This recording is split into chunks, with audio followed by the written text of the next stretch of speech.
All right, guys. Whew, we are here today.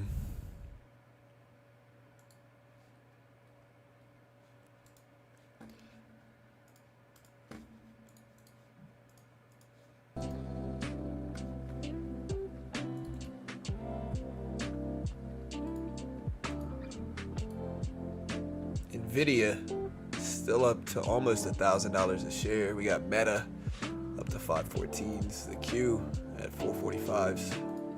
I didn't get enough sleep last night, man. Google.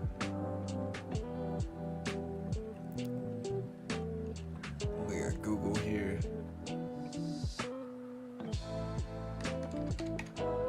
Apple.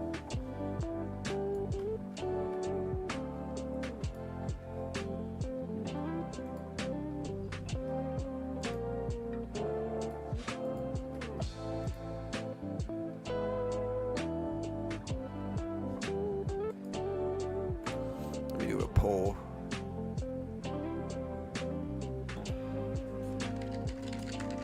Good morning, team. All right. So does Nvidia break 1,000 today? I think is the only question, right?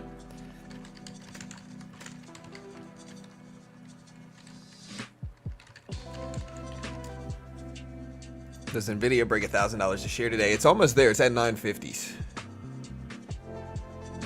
Whew, I need some coffee, man. I did not get enough sleep.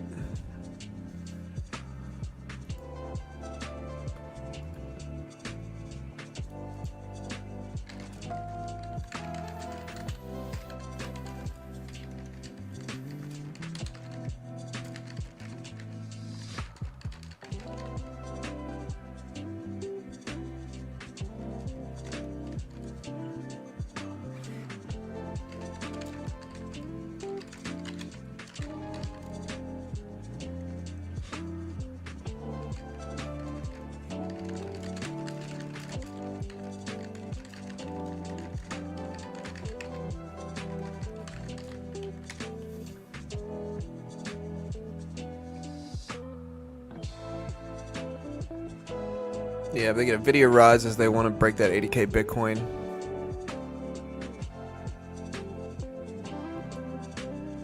Alright, so Bank of America weekly flow reports $32 billion in cash, $17.3 billion in bonds, $6.9 billion in stocks, $1.9 billion in crypto, $1 billion out of gold.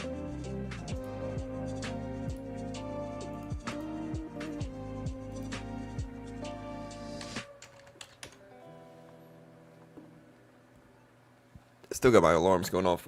Yeah, Bitcoin almost up to 70K. I'm kind of active on X, not super active to be honest.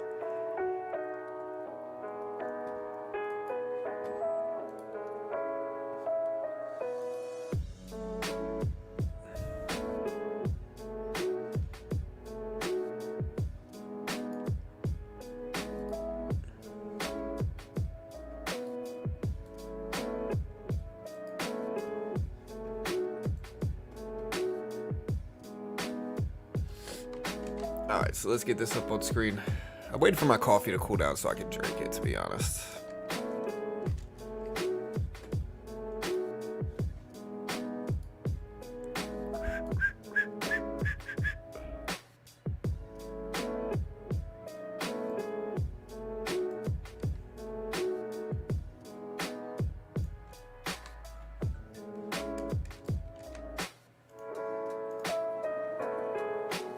We got payrolls and unemployment data dropping at 8:30. Looking for futuristic solid companies to invest like AI or robotics. Can you guys suggest me some in the long run? What do you mean? The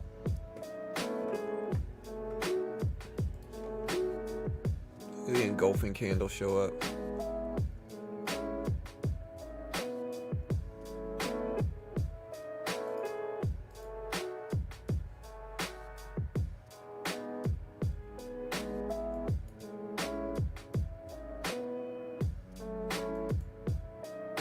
Five-minute engulfing candle breakdown, engulfing candle bounce. There's Apple.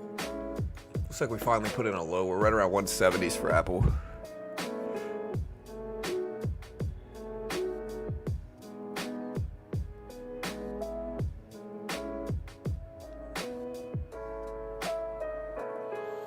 One, you wasting our data. You close at 1520. At 320? What 15, 20, 15?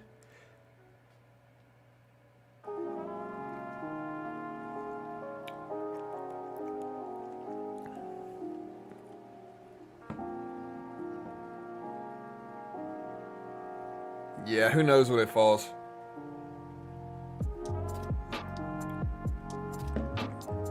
I hope it goes to 1,000.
Good morning, John. I know back in the days you shouldn't, but don't hurt to ask again. By any chance, do you do any type of mentorship or day trading training? I have some experience not starting from zero. No, I don't. I'm just, listen, my whole thing is that I'm not an expert, man. I'm not trying to sell it. To be honest, listen, if I really wanted to, I could sell a mentorship program and probably make millions of dollars from it. Like, I could put out a bunch of sleazy marketing, act like I was some day trading guru, and make millions of dollars. The reason I'm not is because it goes against my brand. It goes against kind of what I believe in, I'm never going to sell that type of thing, brother. Sorry, dude.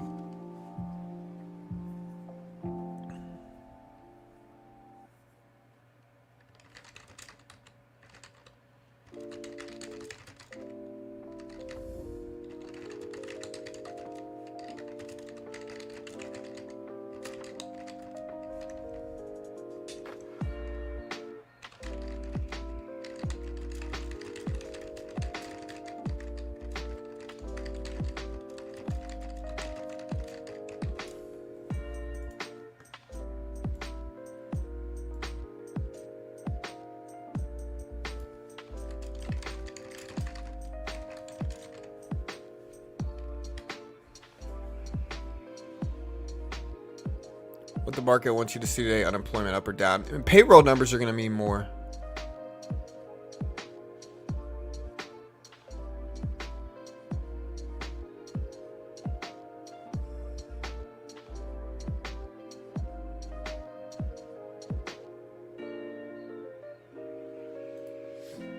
All right, so let's take a look.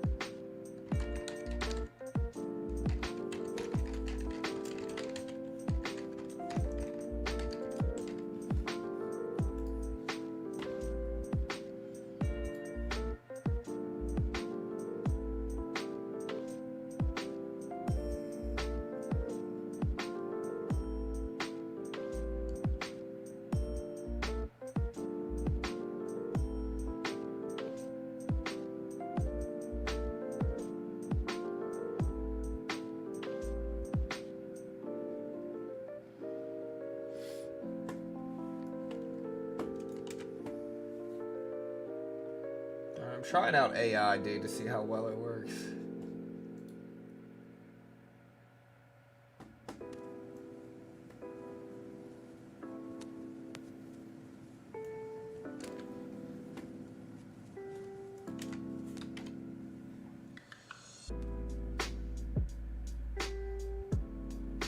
How does it make sense Kathy wasn't selling Nvidia and buying more of her portfolio loss? I'm not sure what you mean. Morning, John. Love the commentary. You cut to the chase and tell it how it is. Hey, thanks so much. Hey, good people. What's this news? I heard something about Nvidia and $1 trillion. You might be talking about market cap.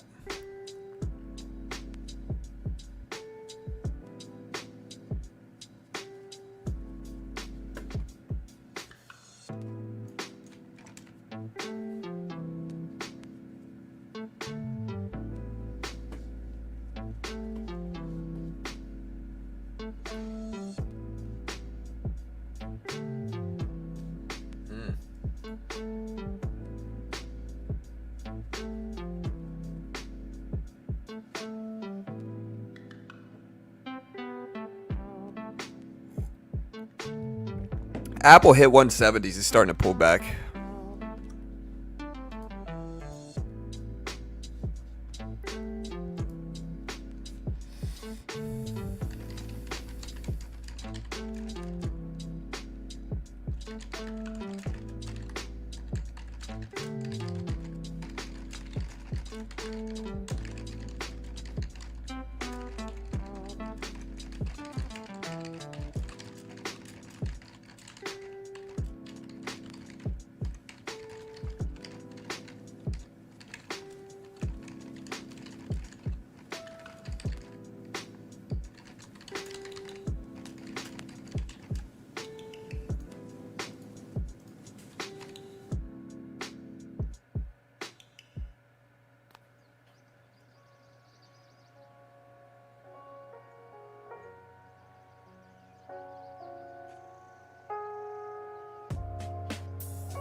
She's buying more pins than other mid caps. Kathy Woods is selling good stocks to buy bad losing stocks. Yeah, I mean, I think she's probably betting it on probabilities. Yeah, I did see the Jake Tyson fight. I hope Tyson beats him up. I think everybody kind of hopes this. But who knows, man.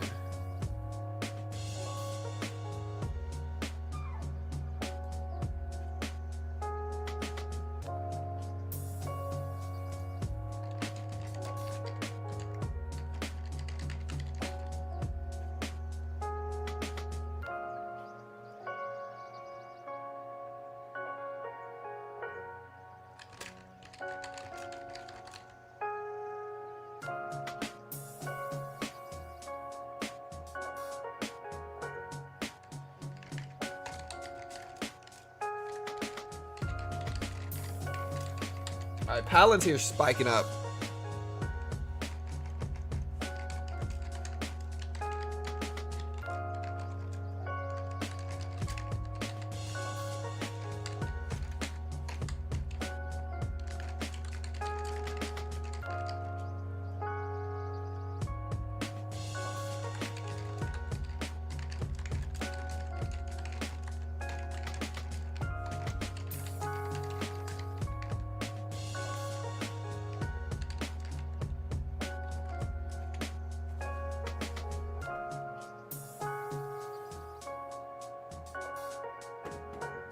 When you're up 400% in one position, you have others that are underwater that you believe in. Why not?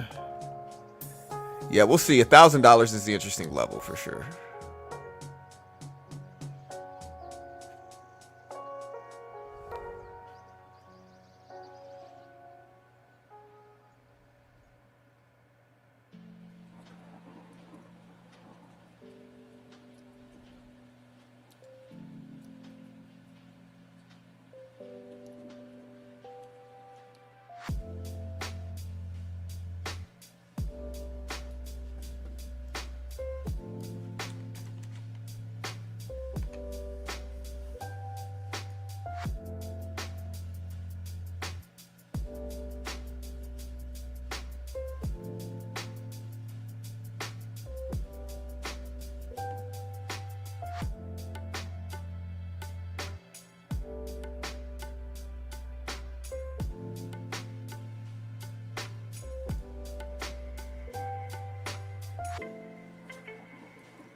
Yeah, I'm working on building this other script.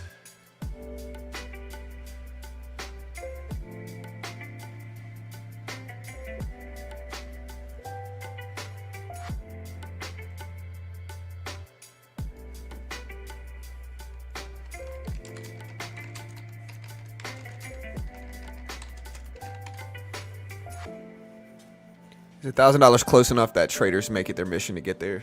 Yes, I think so. Maybe not. Who knows? Hewlett Packard AI products are the best since NVIDIA uses HP servers with AI products.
How's your day, bro? My day's good.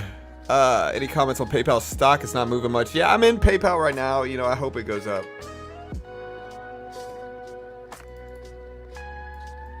You know, PayPal's been pretty flat. I mean, Apple's been pretty flat as well. Crypto's been moving up a lot. Microchips have been moving a lot. Apple is up a little bit.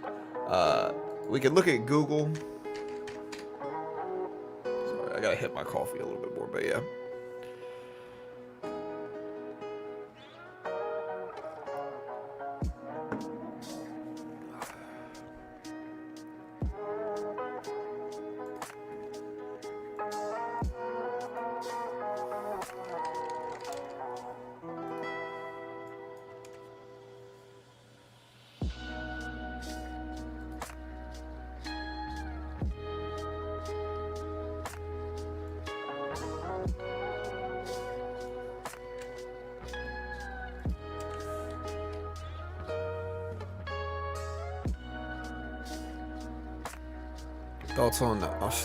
Thoughts on gold? XAU USD. That's gold, right?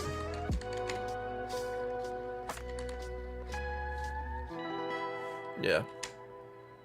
I mean, gold's had a crazy day, or a crazy couple days. Microchips on AI are the ones moving, and of course, Nvidia chat being bullish on Nvidia makes me think it's probable time for pullback. Inverse chat ETF. If the bears try to spoil the party, is there a way to trap them? I mean, not individually, no, not really. What's down on the queue? SPY is up. It's probably tech related here. If we put up the queue, here's the queue. Queue's up as well. I mean, you know.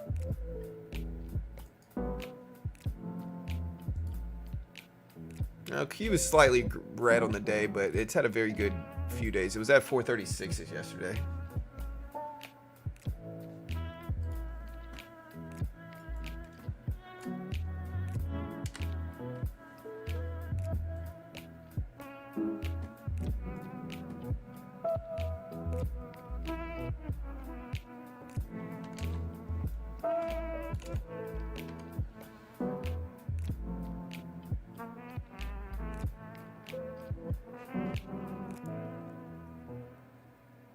Nvidia going up 3 to 4% a day. It will be the largest company by mid-April.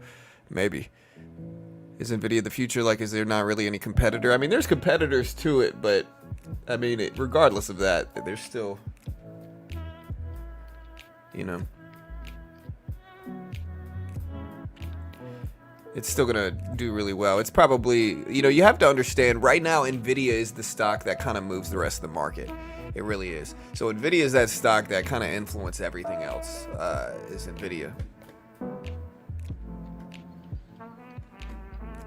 Sorry guys, I'm over here building code.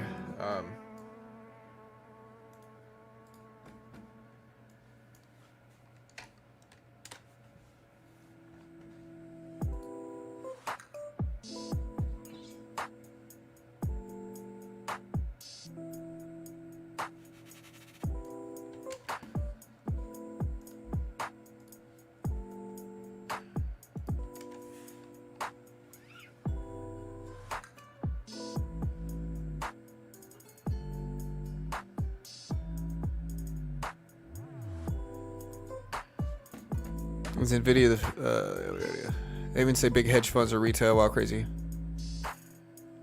NVIDIA market cap 2.3 trillion. SPY going red for now. Google.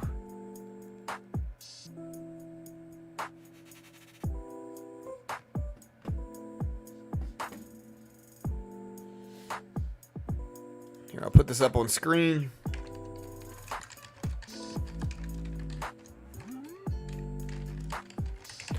Non-farm payroll data is the following. We had prelim data earlier in the week. If we look at what the prelim data showed up as, it showed up as 140,000 for prelim data. Today's data for non-farm payrolls is expected at 198K, 198,000. This drops along with unemployment. Expected at, what is it, 3.7, 3.8, yeah, 3.7%. And it's been there for a minute too, man. It hasn't really moved.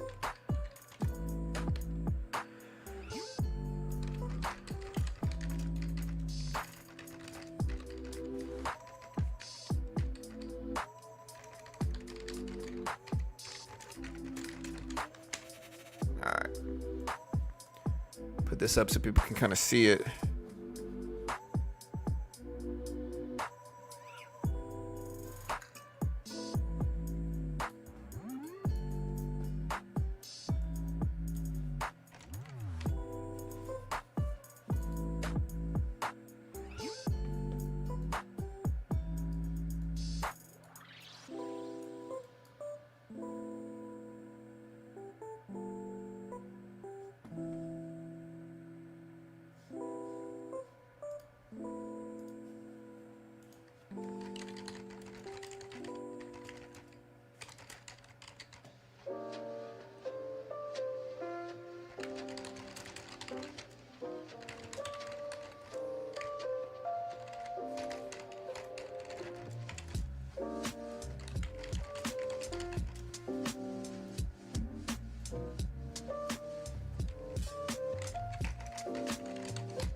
The AI revolution will be the biggest in our history. Yeah, again, I'm building some cool stuff in the background. Yeah, I don't know, man. I don't think it's good for Tyson to fight Jake. I think there's risks. You know, you have to understand, Mike Tyson right now. How old is Tyson?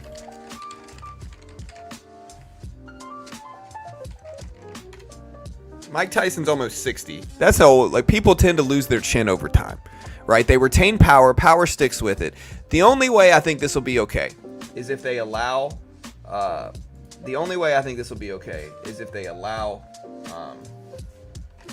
TRT.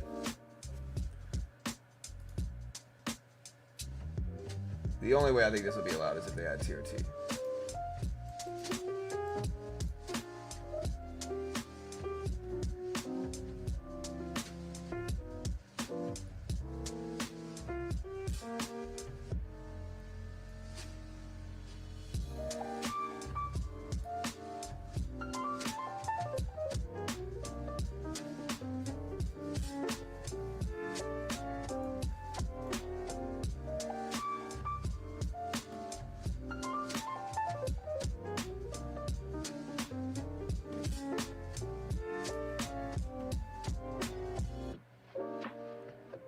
Allow TRT, man. There's no testing going on for anything between these two. Yeah, I mean, I think that's necessary. You know, then maybe Tyson's got a shot.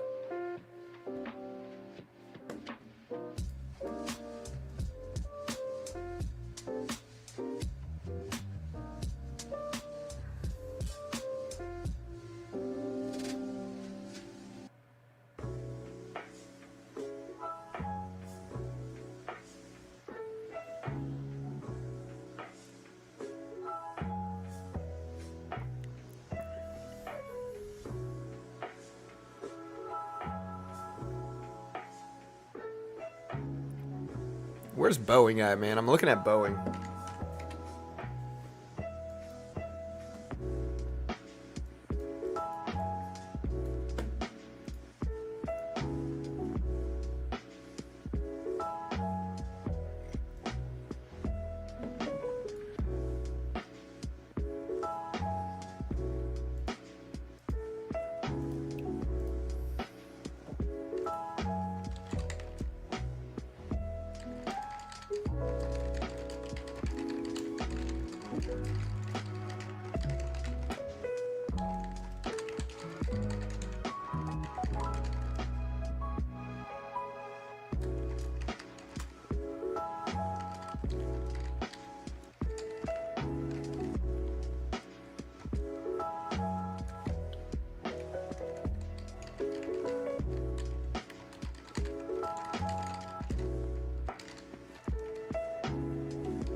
All right.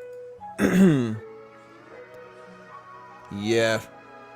I feel for Tyson, man. He just 300 million is a lot to blow through. I mean, again, he needed a financial advisor. Like, if you take $300 million, you should be set for life, really.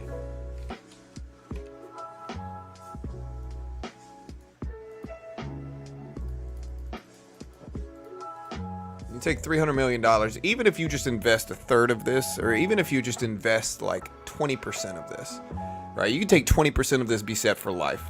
Blow the other freaking,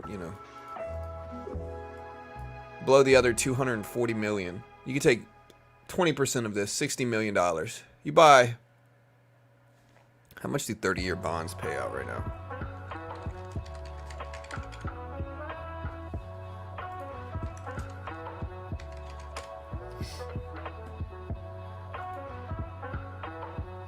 All right, so currently 30-year bonds pay about 4.2% right now. 4.2%. Back in November they were paying freaking 5%. But like let's just say 4.5% just to make it, or we'll say 4.2%. We'll say what they're going at now, which is low relative to what they were in November and December. Anyways, let's say 4.2%, right? You take a 20% of his 300 million, and you're gonna make yearly, if you're Tyson, for 30 years, and like you're gonna make $2.5 million a year in interest payments on a 30-year bond. Okay, over the life of that bond, you're gonna be very well off. You're gonna make, over the life of the bond, let me think. So you're making $2.5 million a year times 10, $25 million every 10 years times 3. You're gonna make about $75 million just in interest payments. That's plenty to live off of for 30 years as like a backdrop, right? And it's guaranteed income. Like bonds are guaranteed by the U.S. government and treasury bonds. And so there's no reason, if you ever get a big lump sum payment like that, you just need to take 25. It depends on how much it is. It depends on how comfortable you need. But you just buy bonds, man. Buy 20% of bonds. You'll make interest payments every year. You'll live off of that. He just had bad financial advice.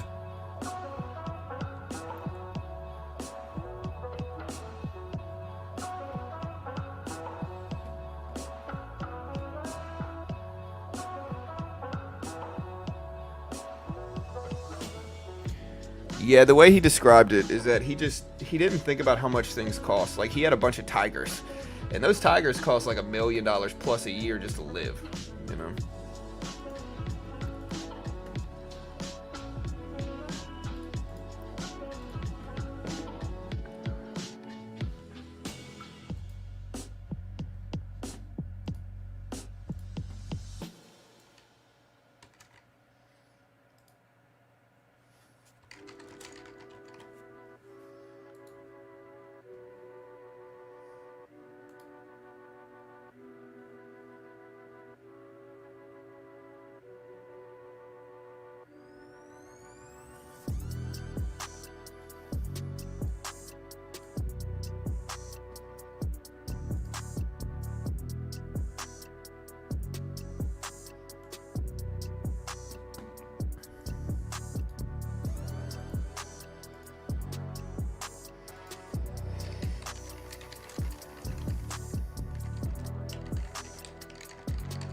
All right, so the Nasdaq's getting some bullish. Let's put up the Q. So here's the Q. We're about to right at that 200 EMA level.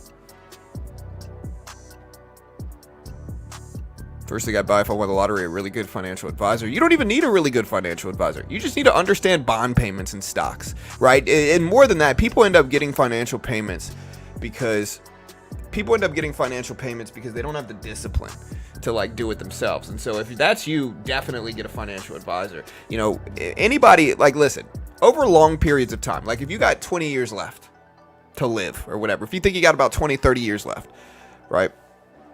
Anybody should be fine. Like all you have to do is you take 20% of it, you invest it in the S&P.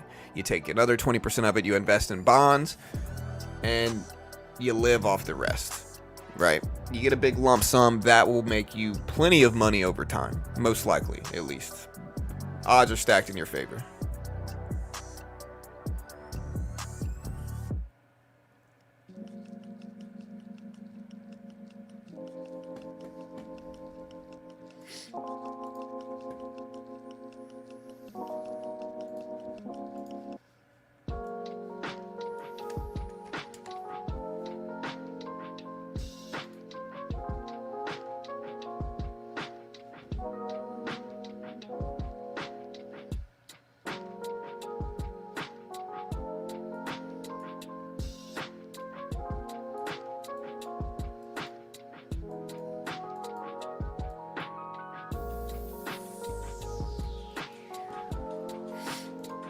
All right, chat.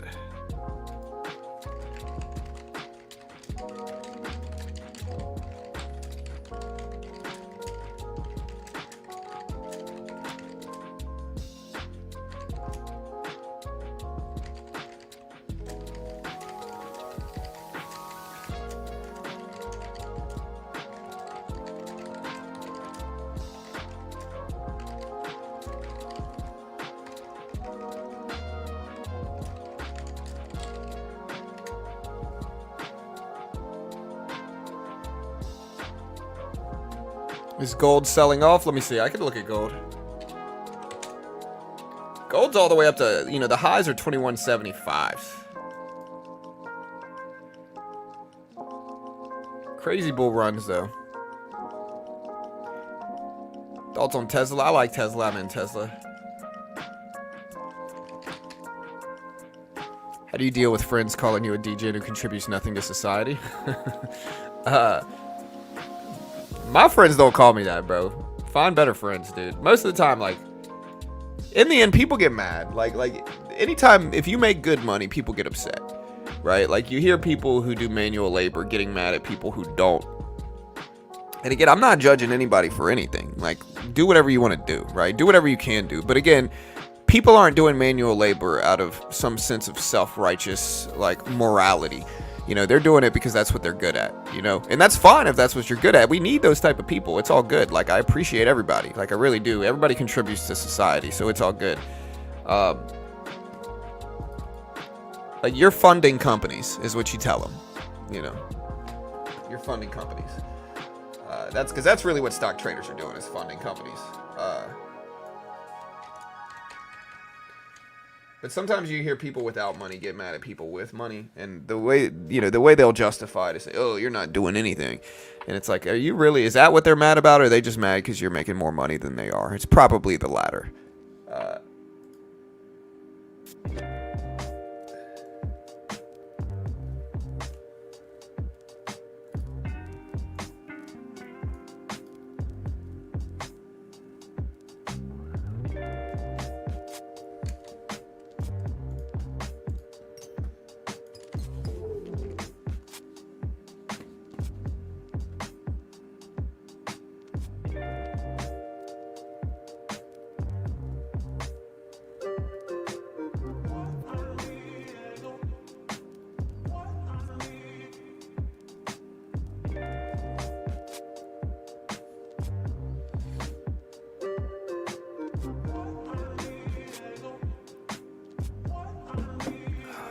Yeah, medical school is tough.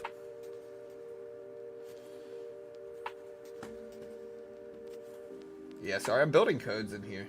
Like, this is fun. AI has gotten so freaking good, man.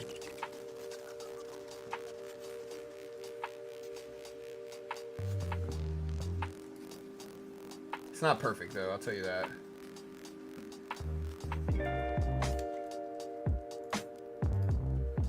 But it's way better. Like, what I'll say is Chat GPT 4 and Dolly much better than in GPT 3.5. So somebody told me that. I should have listened earlier.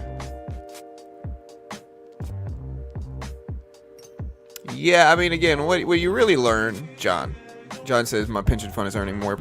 Yeah, I mean, what you really learned is that a lot of times people don't really want you to do better than them.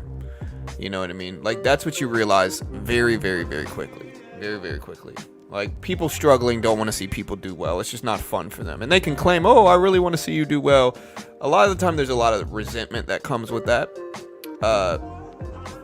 You know, I've got some friends that truly want to see me do well. But sometimes it's not easy if they're struggling to, like, hear about it, you know? It's hard for them to relate, I guess, is the easiest point. You know, family as well. You know, family, I don't know. There's just so many expectations and stuff. It's hard to...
Alright, sorry guys, we're doing some programming in the back end.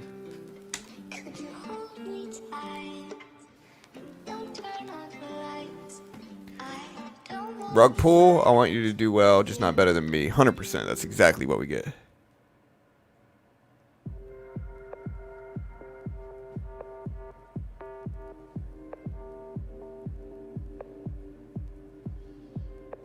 Yeah, I thought about covering the State of the Union address. It got a little bit too political for me.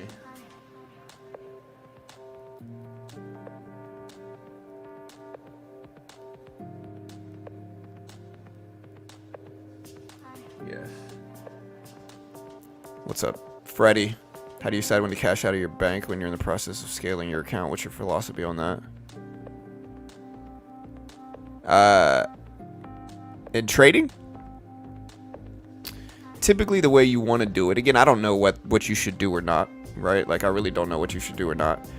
But typically the way I would approach it is I would have a level, like a bubble that you keep in your account. Like, say it's 30K, like 30 grand or whatever you want that to be, depending on how much you want to make and how large you want to trade and how comfortable you are, all that good stuff.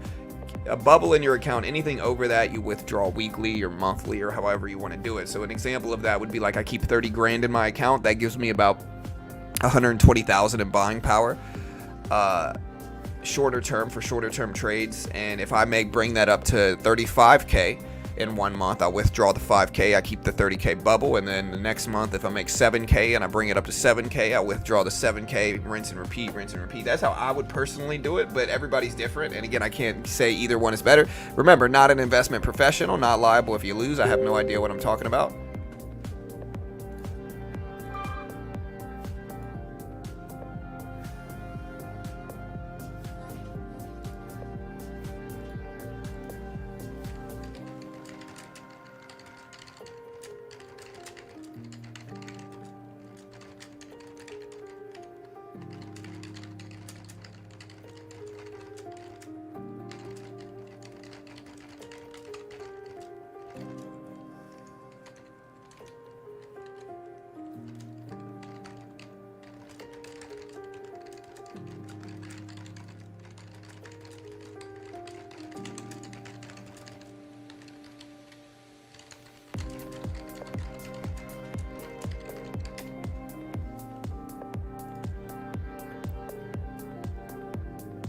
Yeah, I think it depends on how much you got going on. I like to see people doing well. I really do. And the smart people network with those people, especially if they're your friends.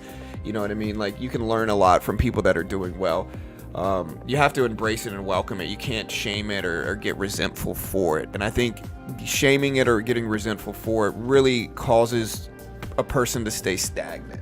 Like, they just don't end up doing much. They don't end up doing well. They just end up getting insecure and bitter anytime somebody does better than them.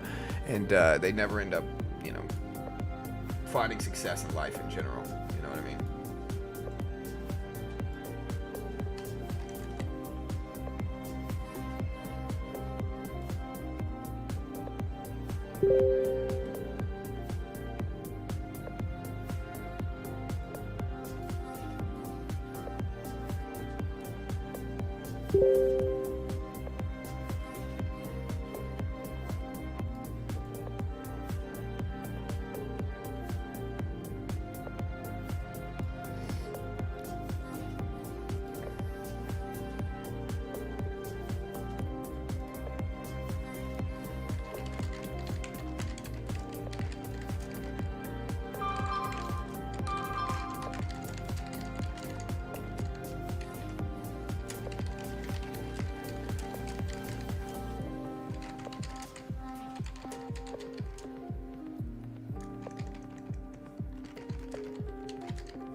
Thousand out of 10. Love the music. Exactly. That's why I'm here every morning. Hey, we try, bro. I suggest leaving more than you think you should. Yeah, it's pretty good. It's probably a better idea. I have friends doing better than me and smarter than me. When you're the smartest guy in the room, you need to move on.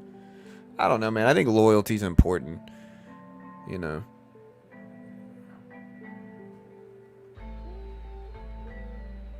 Alright, so there's the Q bouncing right at that 200 EMA level here. Gold commenting all the way from South Africa. Hey, what's up, Dylan? Welcome, bro. I don't know. Gold's testing highs. It's testing highs.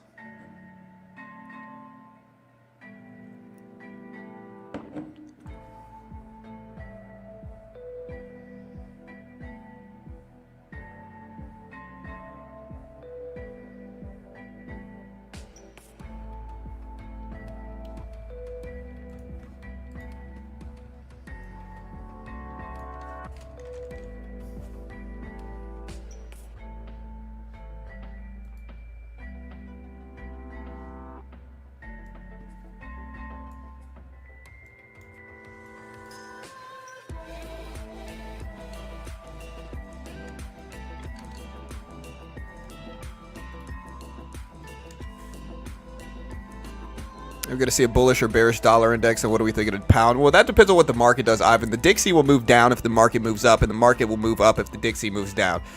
You know what I mean? I think I just said the same thing. The market will move up if the Dixie moves down, and the Dixie will move up if the dollar moves down. Is what I meant to say. They move inversely to each other. Boeing? I don't know. I'm in Boeing right now. I'm pretty flat in my Boeing trade, though. I'm in Alibaba as well. That's green, too.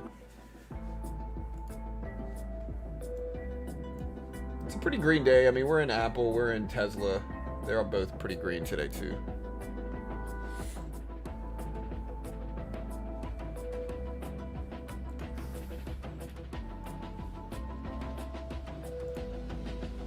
Yeah, I'm over here building, guys, so forgive me if I'll show you what I'm building in a second.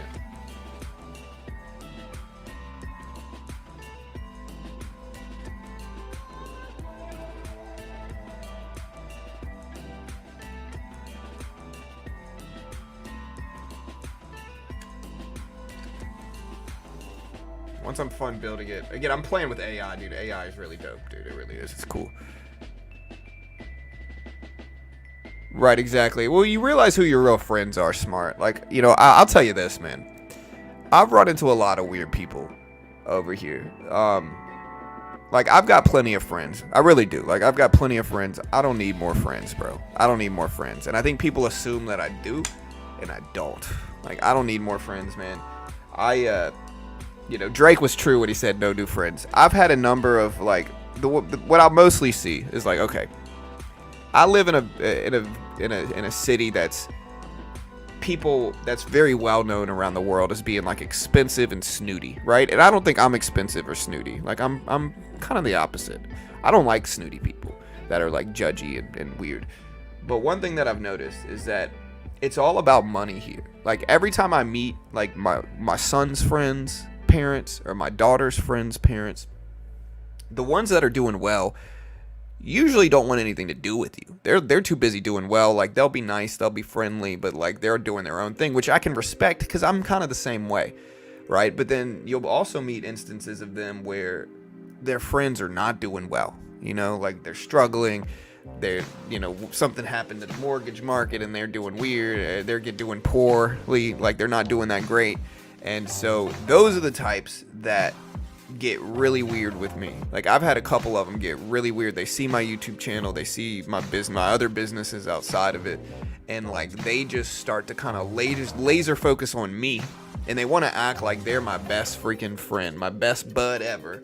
Like, we've known each other for 10 years, and to me it comes across as like incredibly manipulative. I'm not very trusting in people, right? Like, I don't trust a lot of people. To me it comes across as incredibly manipulative.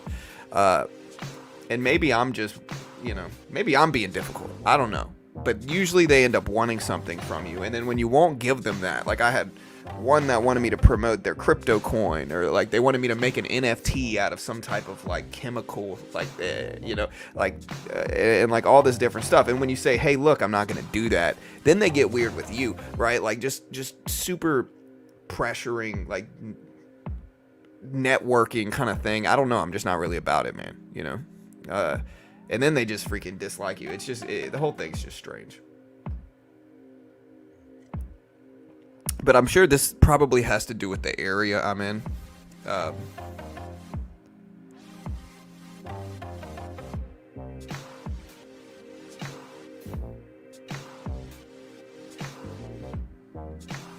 Imagine they're watching right now. Honestly, they might be, bro. They're probably some of the trolls and haters that are doing it, realistically. Misery loves company. People get weird. They get insecure, you know. I've thought about who the haters could be. I trust some of you guys, you know. I don't trust all of you, that's for sure. But yeah, then the question goes into, like, for me running a YouTube channel, if I'm being honest, and I'm just being transparent here, then whenever you get really obsessive haters that you can tell are like creating fake accounts and building different usernames and getting banned and creating another username and that are just unhealthily obsessed with your channel, right? You got to question if that's really them, and they're sitting there big mad over there, just, you know, like,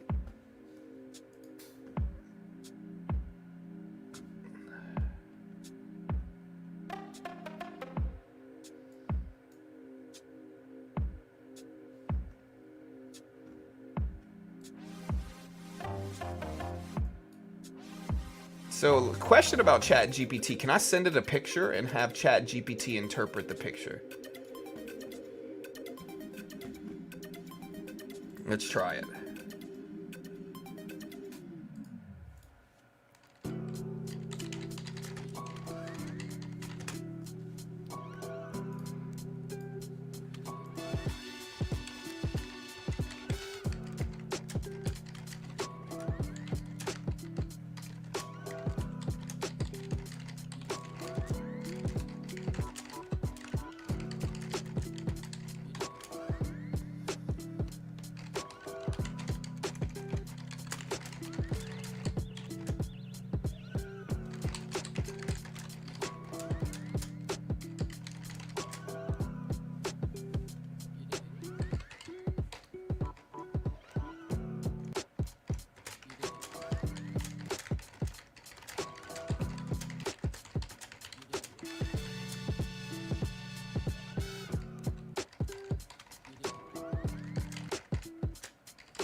Doesn't do well with reading it. Yeah, I figure it's gonna be hard to do it. How many more minutes? Let me put my timer up, chat. I got you. Hold on. I'll tell you this though, dude. Like I've been playing with this and building things as like a programmer myself. I've been building things. It is incredibly powerful. Like genuinely impressive. Again, if you don't believe in AI and you don't know what all the fuss is about, play with this as a developer for just a day. Like play with this for just a day. You know, it is genuinely impressive how you can talk to this AI and say, yo, here's my problem, fix this. Hey, I changed my mind, I want this instead, give me this, right? And it spits it out. And it makes errors, but it corrects the errors. You say, hey, this is going on, it's double posting this, or whatever, and it fixes them. It says, okay, my bad, to fix that, we have to do this, and to fix that, we gotta do this. Really impressive, in all honesty, like genuinely impressive.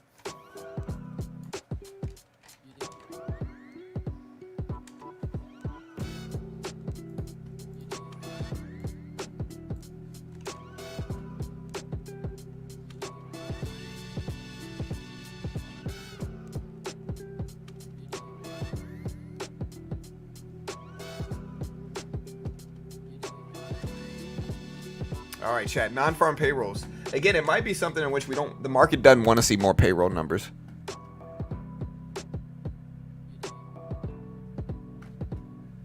What's up, Mo?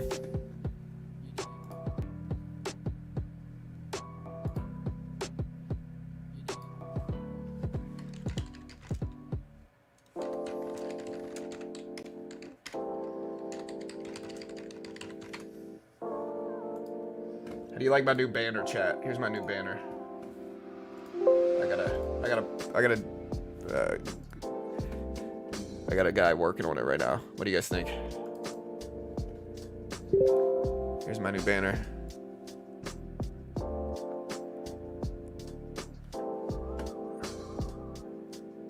New York City Bank.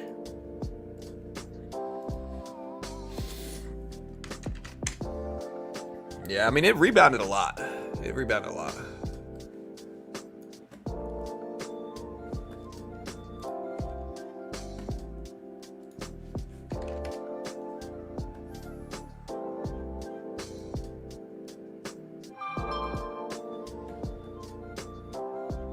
How's spring training going, man? I haven't been watching baseball as much this year as last year, man. How's spring training going?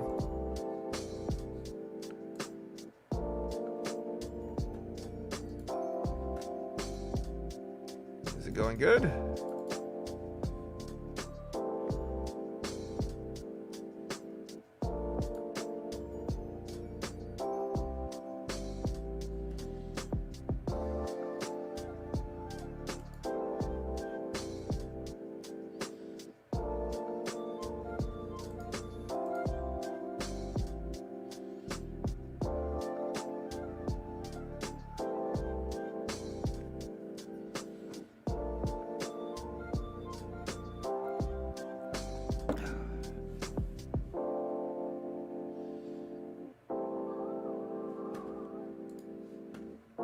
Phoenix with all the visitors, spring training.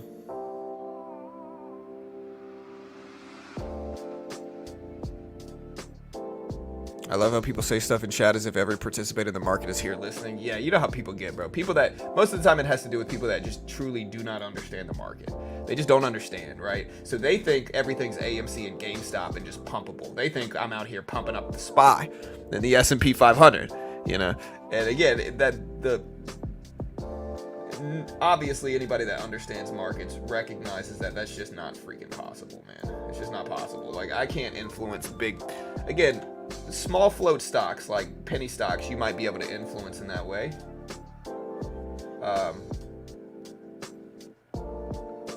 But yes, like penny stocks you might be able to influence in that way, but not anything with a medium cap or float. You're not going to be able to do that.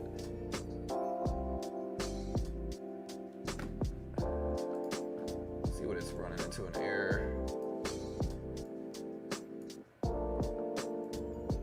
On 17.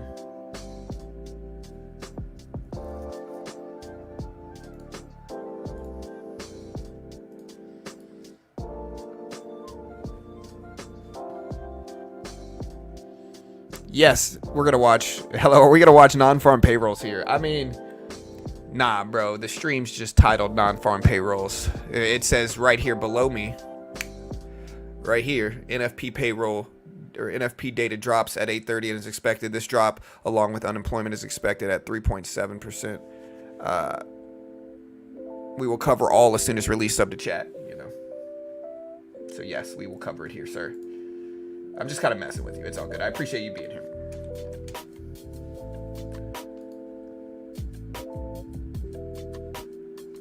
Finally, bro. I got it. Actually, no, I didn't.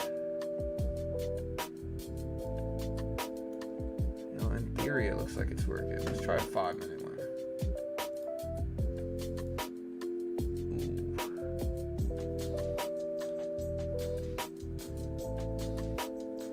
Scripts here. This looks good. This looks very good.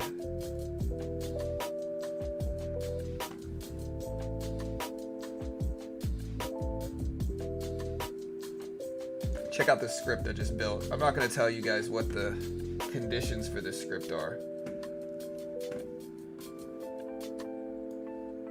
But check that out. So far, so like pretty solid here. Now, it's not perfect. We're still learning. And I might have to customize this a little bit better. The bearish one seemed to be the best, but that might have to do with price action. But look at this. Bull, boom. Bear, dip. This one we got a little dip from it too. These we definitely got a dip. I'm going to keep playing with it, see if I can keep updating it, guys. But we're out here building scripts. We'll see how this goes.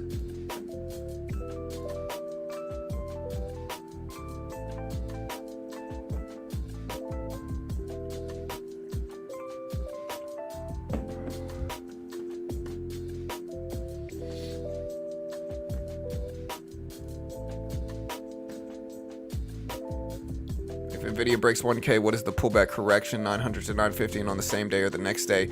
I mean, you're asking things that nobody knows. Like ES. Like, you're asking things that nobody knows, brother. You're asking me, like I said the other day, if Jerome Powell walks outside and stubs his toe on the left side of his foot, you know, will the S&P 500 break over 520 within the next week? I don't freaking know, bro. Nobody knows. Like, we're all just guessing here. This is all speculation, sir. How do you trade non-farm payrolls? You don't.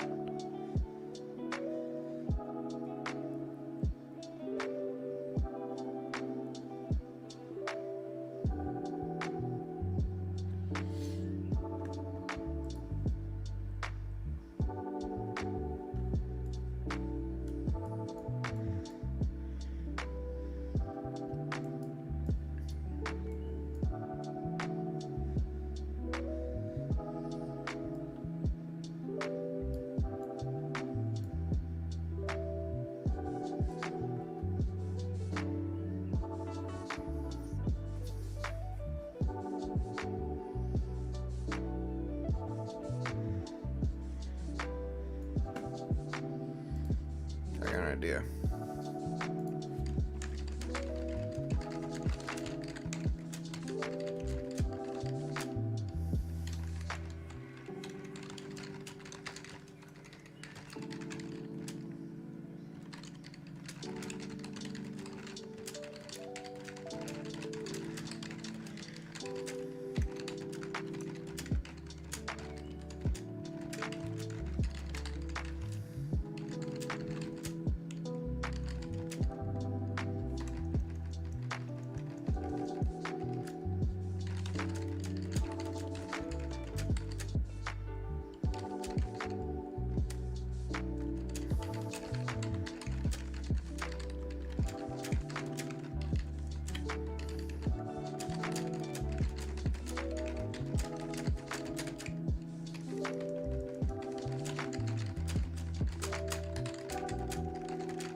Let me count how many candles we need to confirm this.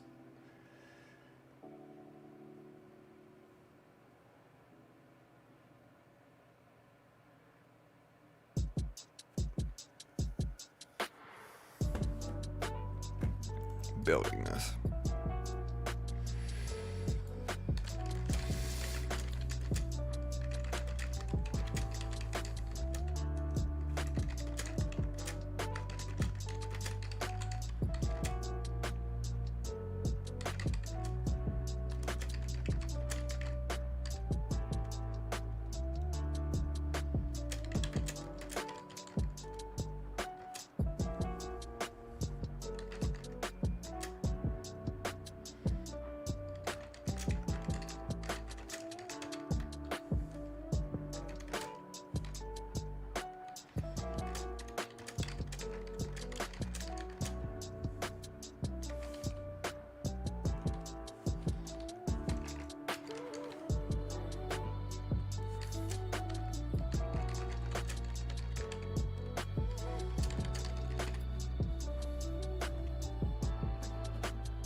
So let me save this.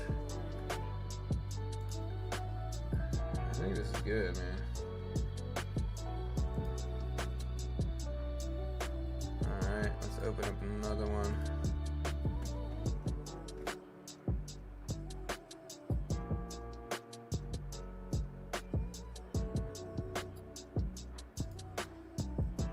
Alright, so let's talk about markets right now.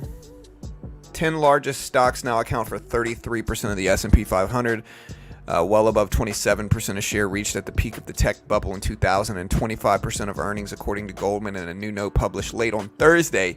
The good news is that after looking at previous episodes of market concentration going back over a century, the Goldman Sachs team did identify that more than not, the S&P still managed to rally over the 12 months after the concentration period. And so for at least for the following year, it is possible that we continue to see some bullish action here, but who knows?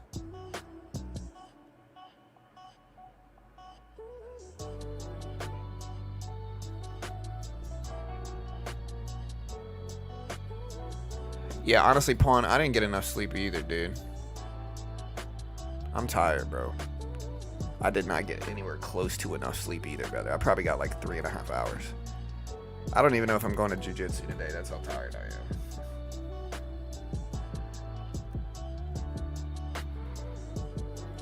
Right, so we got this power move.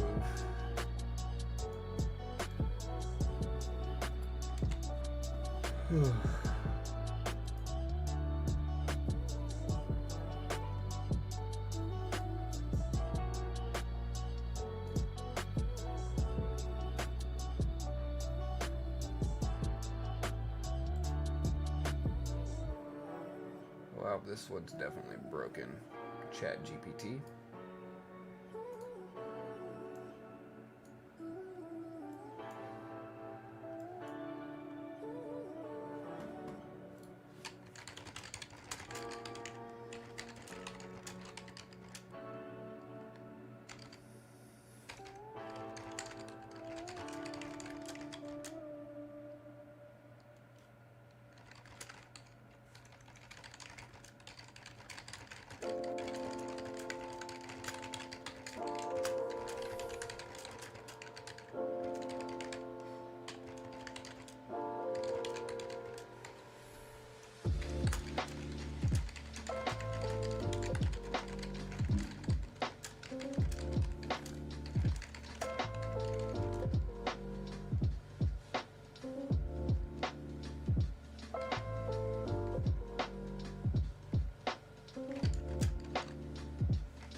AI is going to run the markets for a couple of years, but 80% of the AI companies will fail. Yeah, I think the alpha stock should be okay, especially like Nvidia. Yeah, let's take a look. So here's Tesla right here. Again, guys, we're almost halfway there to getting funded in a $300,000 account on Apex as well. We're almost halfway there.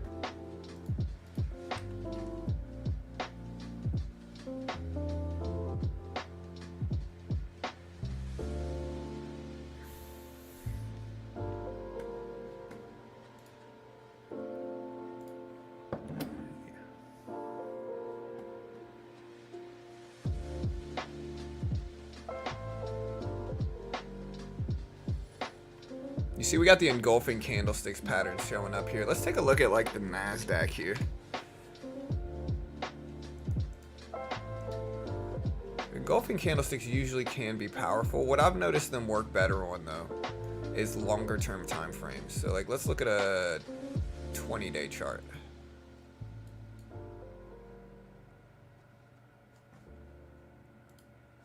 No, let's see, 15-minute chart.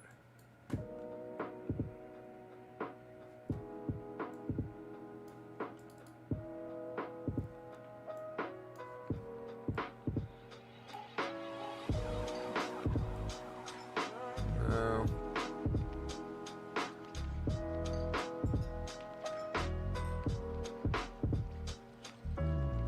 They're definitely not working here. Maybe if I zoom in some.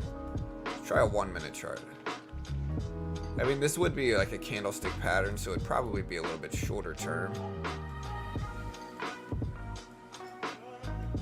I mean, this seems to work. Look at the bounce. Look at the bounce. So I think a 1-minute scalp is where this is going to be the most effective. Although right here, I don't know. What else do we build?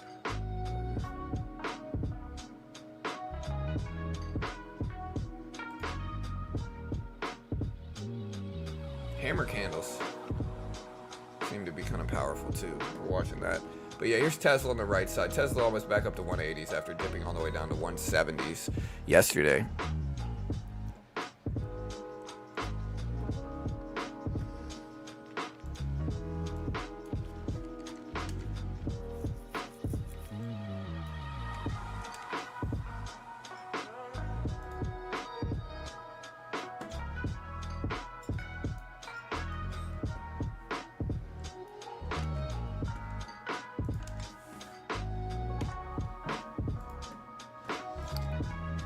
And again, if you want to check out Apex, you have to wait 3 days before approval business, and you have to trade each day. But the way I've been doing it, like I got funded on my third account yesterday.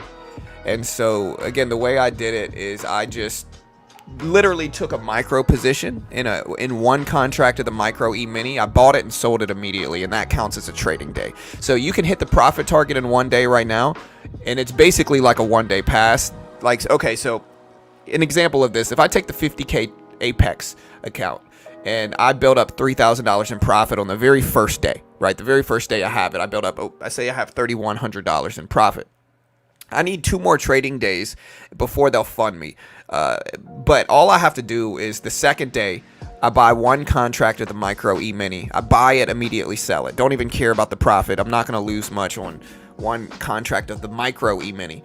And then, so that's my second day done. Then I just need my third day. I wait for the very next day. I buy and sell 1 contract of the micro E-mini, not even worrying about profit, done. And then they'll send me the email to get funded after 5 p.m. that day, basically, right? So that's what happened with me. I can show you this here as well. We did the exact same thing we just said. And so, yeah, like you have to wait 3 days, but you can literally just buy or sell the same day, you know? And so again, like, look. Here's the email.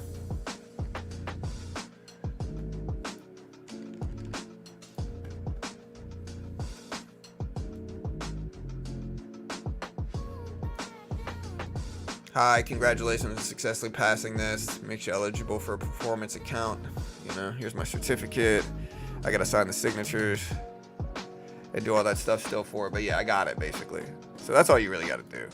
And again, if you want to check out Apex, the benefit right now for Apex chat, the benefit is very simple. The benefit right now is that you can get 71% off all accounts if you use my coupon code BT. You got to use my coupon code BT, beginner trading BT. Remember, anytime you need a coupon code that gives you the max discount, use BT. It'll give you the max. But $35 universal resets. And this is powerful too, because what this allows me to do is I can reset the $300,000 one for only $35, and we're almost there. We're halfway to getting funded. We're over halfway to getting funded on we're over halfway to getting funded on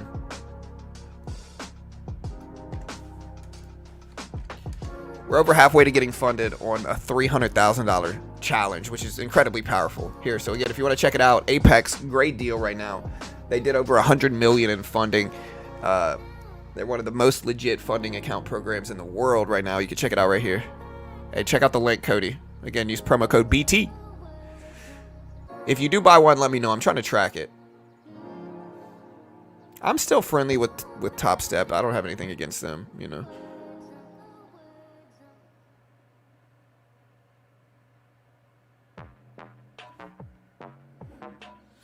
Yeah, non-farm payroll is a big day today for sure.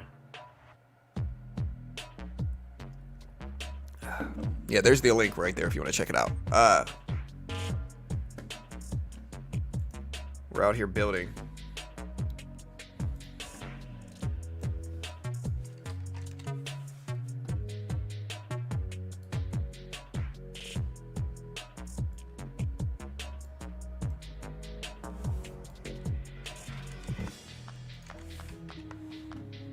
You said to me if the Dixie goes up, the market goes down, but last non-farm payroll, that wasn't the case. Dixie went up on non-farm payrolls and market went up as well. You don't know what you're talking about. There are more factors. I mean, Ivan, listen, bro. Nothing I say is definitive. We have no idea what we're talking about, bro. I mean, listen, top 3. Least idea what we're talking about traders in the world right now. On a macro sense, though, brother, like I'm not trying to argue, okay? On a macro sense, generally, the dollar index, it moves inversely to the market. Okay, what I mean by that is that, let me get rid of these indicators. I just want to do,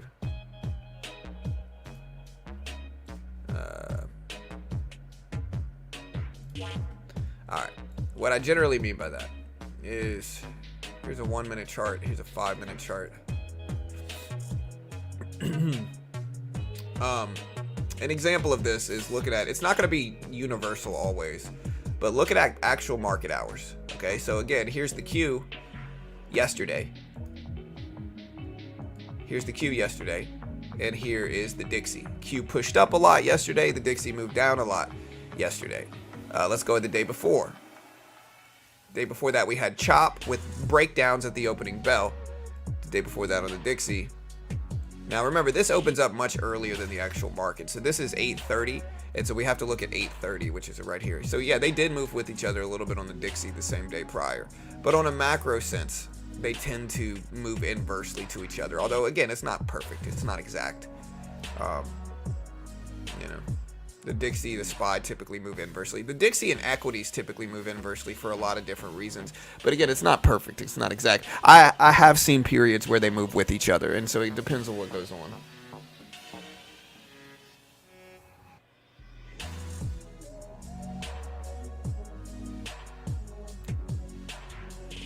Nah.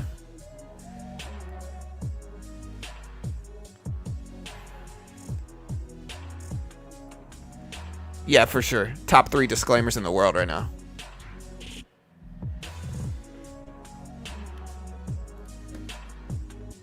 Yeah, nothing I say is definitive. Like, I always tell people the same thing. Like, listen, I've watched the Dixie and market move with each other, and that does happen. Like, it's not like it never happens. Just in general, again, on a macro sense. On a macro sense, they typically move the opposite to each other.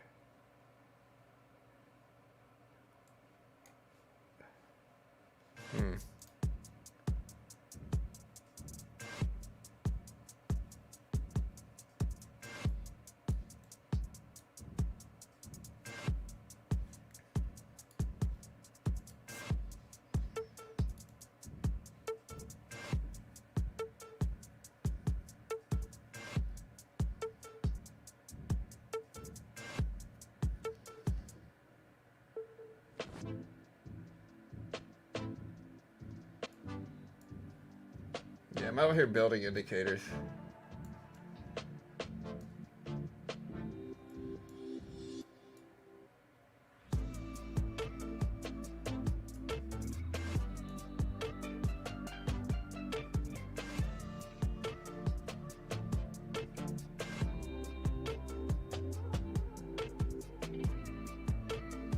Another 5-minute chart at.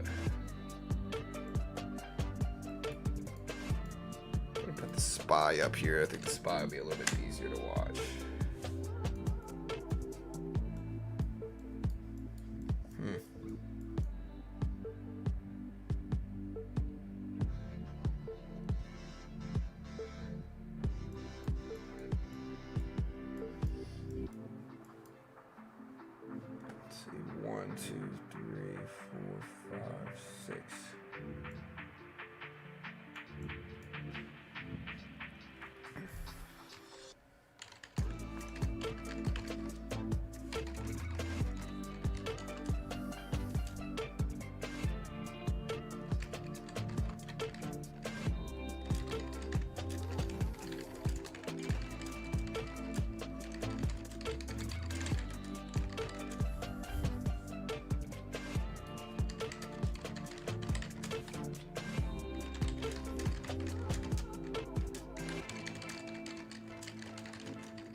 All right, guys. So again, we do have some Tesla rebounding today. I'm still looking at the queue. We got 40 minutes left until payroll numbers, guys. 40 minutes left.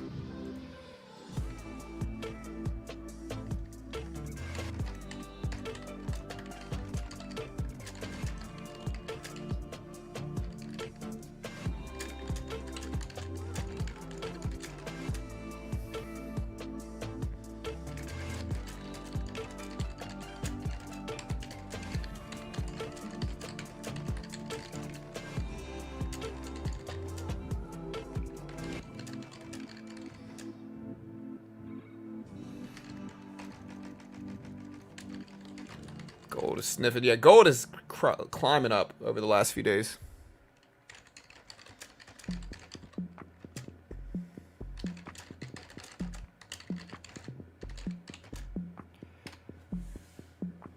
All right, so let's save this.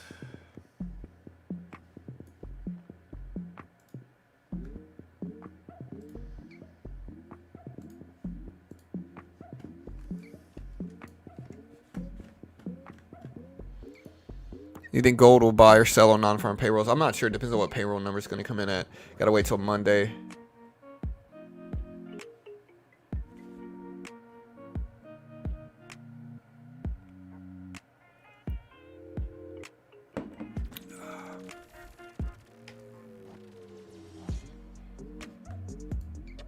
All right, we got 770 people here. We still got 40 minutes left. 40 minutes.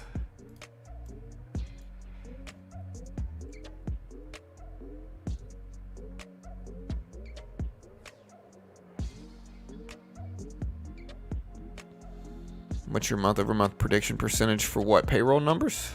I have no idea. I don't really try to predict what the payroll numbers are going to show up as. Nobody really knows. Anybody claiming to know is just kind of hoping they get it right. Again, for me, I just react to what the payroll numbers are. And again, I think it's going to be something in which the market still fears inflation. And so I think if payroll numbers come in hot, like they come in high, then the market will probably react negatively to that, I think. But I might be wrong. Again, we're just straight up guessing.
Gold seller buy. I have no idea. I like gold long term, short term, anything could happen. Watch outside. Yeah, which toe will Jerome Powell stomp this morning? Left or right? I'm not sure. Let me know what you guys think.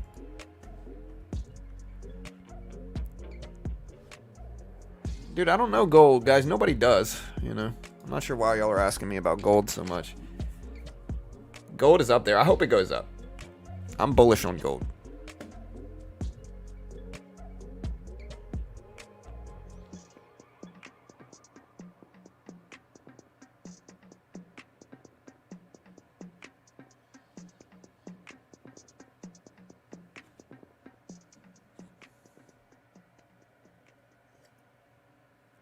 Yeah, we'll see. Again, here's the Q. Q at 444. So Q started to break down. Again, a big bullish day yesterday, so we might just be profit taking into that. Again, non-farm payrolls are expected at 198. 198. Unemployment drops at 3.7%. Again, with to give you guys the macroeconomic landscape of markets right now. Again, in 2020, we had quantitative easing, money printing, stimulus checks. All these things are basically the Fed trying to bring interest rates down so that people end up spending more to stimulate the economy, which we needed in 2020 with the pandemic and all those things, people at home. We needed more spending. The economy was in trouble. And so again, we had quantitative easing, money printing, stimulus checks, a dovish Fed, lowering rates. Interest rates almost went down to zero, and one of the consequences of that is that people started spending more because they could. If you're paying less in a mortgage, as an example, then you got more money to spend on other stuff, right? Again, the consequence of all that stuff, of that increased spending, is inflation. Prices went up. Rolex prices doubled. Bernard Arnault, the owner of Louis Vuitton, Hennessy, and others, is now one of the richest people in the world because people started spending that money. Car prices went up. People just started buying more things. And it stimulated the economy. It helped the economy do better than, it would have if we hadn't done quantitative easing in 2020 with everything going on in that period of time in markets. But again, since then, we've had high inflation problems. The inflation problems got the worst about 2 years ago when inflation almost hit 9%. And again, that is one of the consequences of the Federal Reserve, doing what's called, again, quantitative easing, which is basically them coming in, buying a bunch of bonds, injecting liquidity into the economy, and trying to bring interest rates down. Now what we have in consequence to that by the Federal Reserve is what's called a hawkish Fed, which means that the Fed is trying to bring interest rates up and discourage spending. Right? So when we look at non-farm payrolls today, you have to look at it under that lens. The Fed is still trying to combat inflation.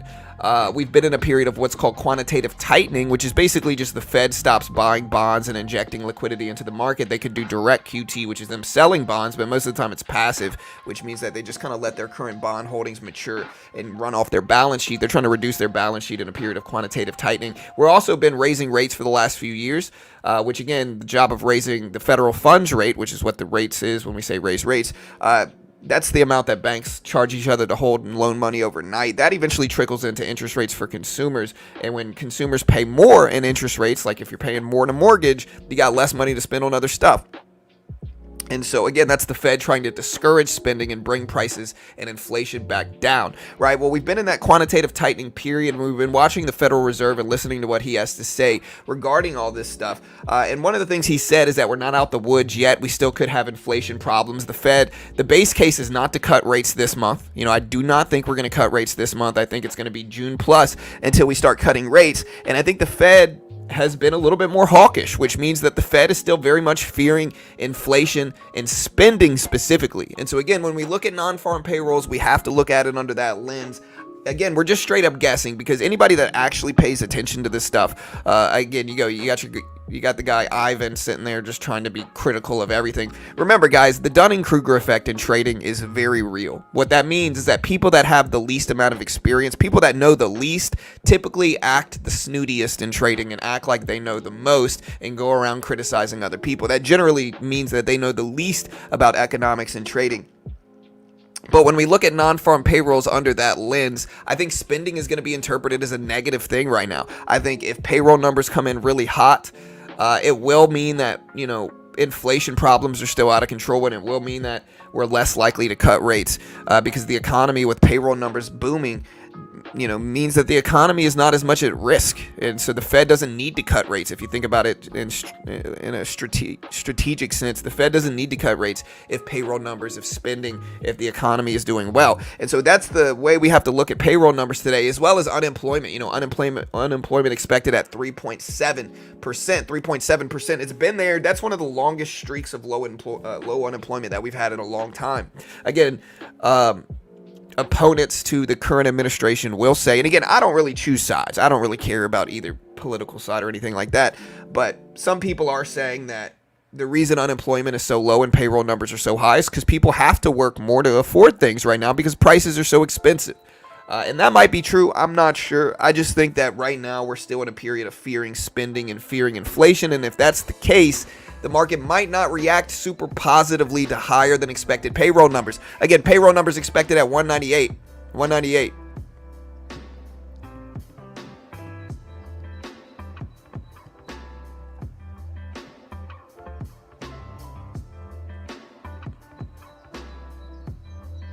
Do you think gold will be a dramatic sell-off from previous pressure? I'm not sure. Yeah, I'm gonna start banning people that say sell gold or buy gold. If somebody says sell gold or buy gold, I'm just about to start banning you guys. Sorry. But like, if that's all you're contributing, you're either a bot or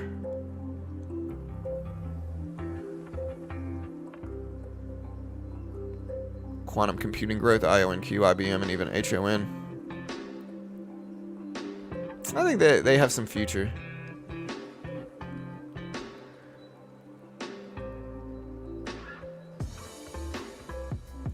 All right, guys, we got about 900 people here. We still got over 30 minutes.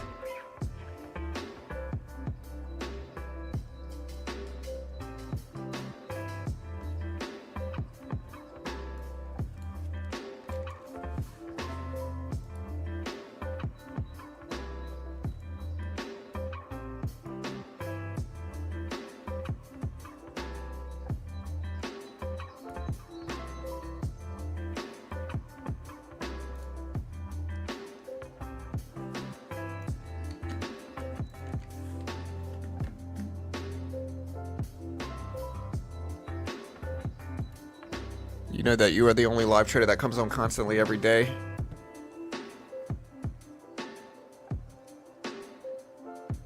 What's up, Mimi? It rhymes. Yeah, the very famous quote is that the market doesn't repeat itself, but it definitely rhymes.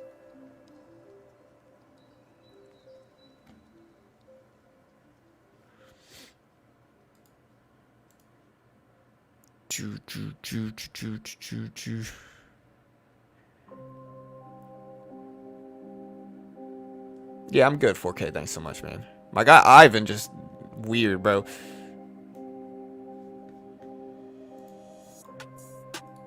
Good day to you, sir. Everybody get your good days out in chat. Ivan.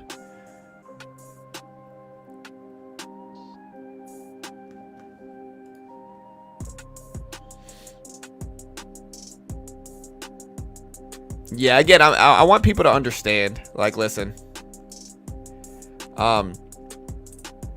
People like Ivan are typically the newest traders that have the least idea what they're talking about. Because what I'll tell you is that experienced traders don't go around from stream to stream attacking others. Like, they just don't have time for that. So if somebody's doing that, again, they're either just trying to start stuff with me. Maybe they don't like me. Maybe they've been banned before. Maybe they wanted to work with me and I didn't let them, or whatever the reasoning is. And now they just turn into some weird hater that obsesses.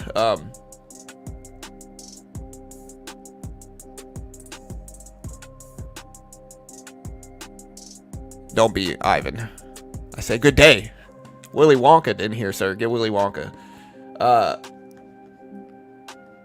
We got almost 1,000 people here live. I appreciate the love. Thanks so much.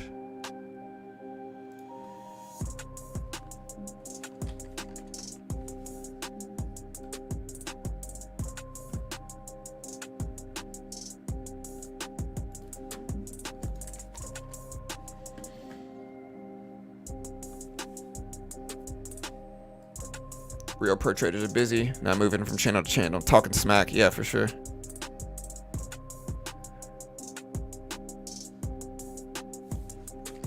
Snow? I don't know. Let me see. I don't know about rock bottom. I'm pretty much flat on my position on snow. Apple move it up today. It needs to. We're green on the day. You'll love to see it. I'll take it. Best morning show on YouTube. John, I want to do business with you. How can I contact you? I mean, no offense, but I probably am not going to do business with you. Smart. It's nothing against you, bro. Like, again, there's too many people. Like, to be honest, we used to have a bunch of mods and a bunch of people here, like, modding for my channel. I stopped allowing new mods because, again, there's just too many people that create fake accounts and they're nice on one and they're mean on the other one, right? And so, and again, we saw it before, like, last week. We saw it before last week or the week before, where we had a guy that literally insulted my wife personally, got banned. When I criticized him for doing so, he logged into another account and then criticized me for reacting negatively to it.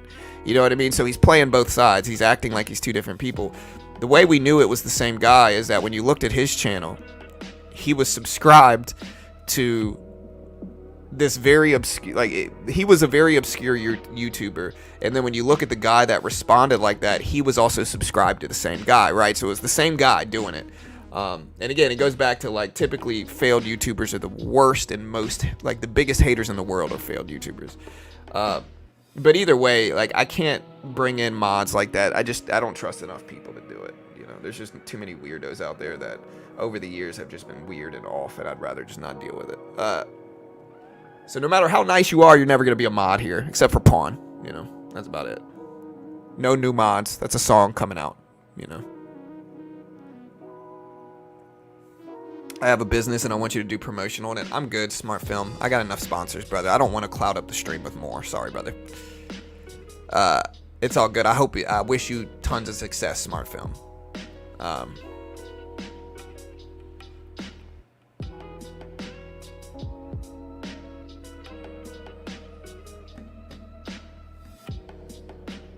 All right, Google at 135s now. I'm in Google as well. We did buy Google the other day, and it was a beautiful trade. Beautiful trade. We ended up taking some profit on it already. We're still in it, but I don't know what we want to do.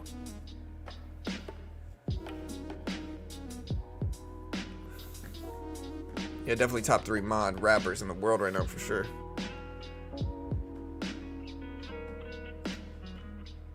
No problem, best regards. Yeah, again, I'm being honest, Smart Film. It's nothing against you, brother. It's all good. I wish your business success, man. I just don't have, like, listen, I'm not even trying to brag, right? Like, I'm really not. I get so many people reaching out to me wanting me to promote their stuff, like, every freaking day. I get so many people reaching out, like, again, bots.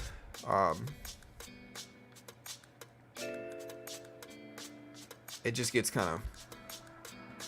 Like, I'll read you some of them. Advertising company on YouTube. Dear partner, we've been avid followers of your content and are captivated by the positive impact you've had on your audience. We believe that partnering with you could be a fantastic opportunity to introduce blank to an even wider audience. Blank is not just a brand, it's a commitment to purity and quality. We're dedicated to providing consumers with the finest blank sourced from natural blank.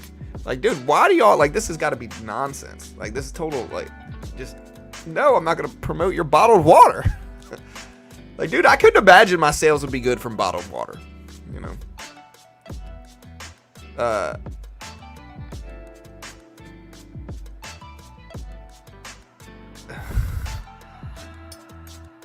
Let's read another one. Let's keep going. Special offer for your YouTube channel. Hello, BT.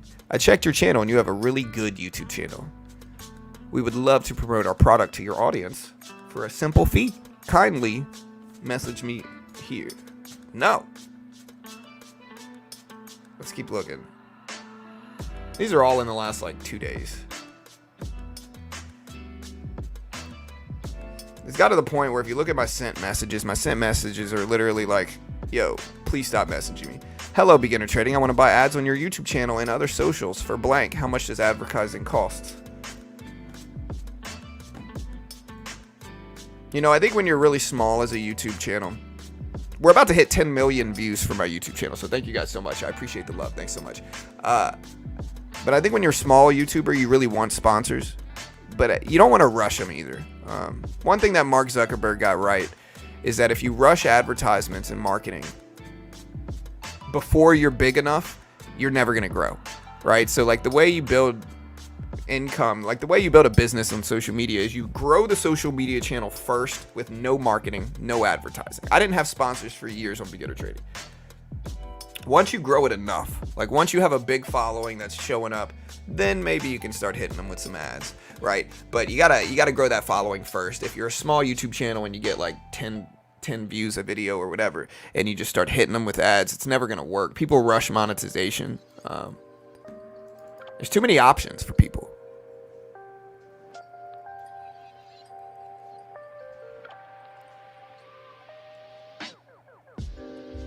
I don't even drink water. Yeah, what is water, dude? I don't even know what water is.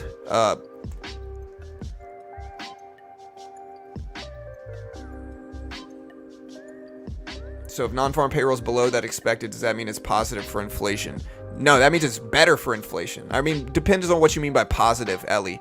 If you mean like good for inflation problems, yes, it's good for inflation. meaning it signals less inflation problems. Higher payroll numbers means what? More spending. More spending means what? Worse inflation, higher prices. And so we ideally probably want the market to go down. We ideally probably want payroll numbers to come in low is what I mean. Hey, what's up, Rich? Beard products. Yeah, those are the beard. I recently shaved it. Right, so I recently shaved the beard. So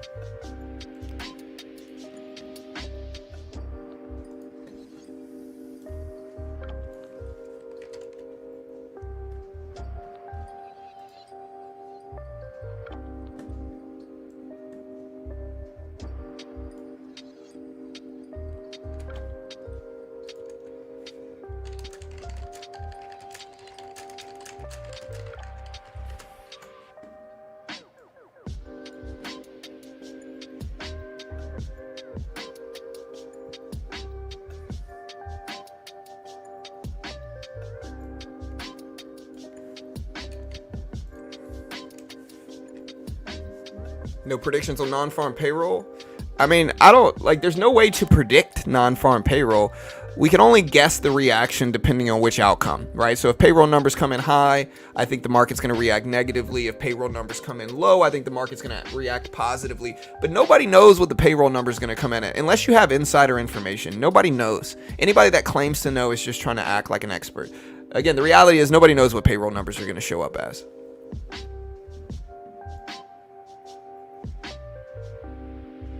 Beginner trading, you have a very good bear. Yeah, dude, top 3 bears in the world right now. 4K. Definitely top 3 bears in the world right now. Do we not have a poll? Let me see. We do have a poll. Does Nvidia break 1,000 a share? 62%. Let's ask people. We'll ask people about NFPs today. I got you. Does the market want more or less payrolls?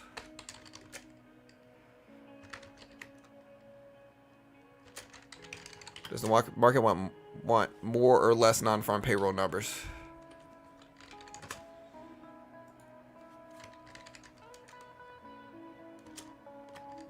More economic growth, less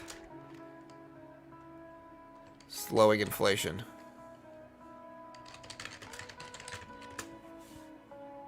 I believe it wants less to signal slowing inflation, but I'm not 100% sure.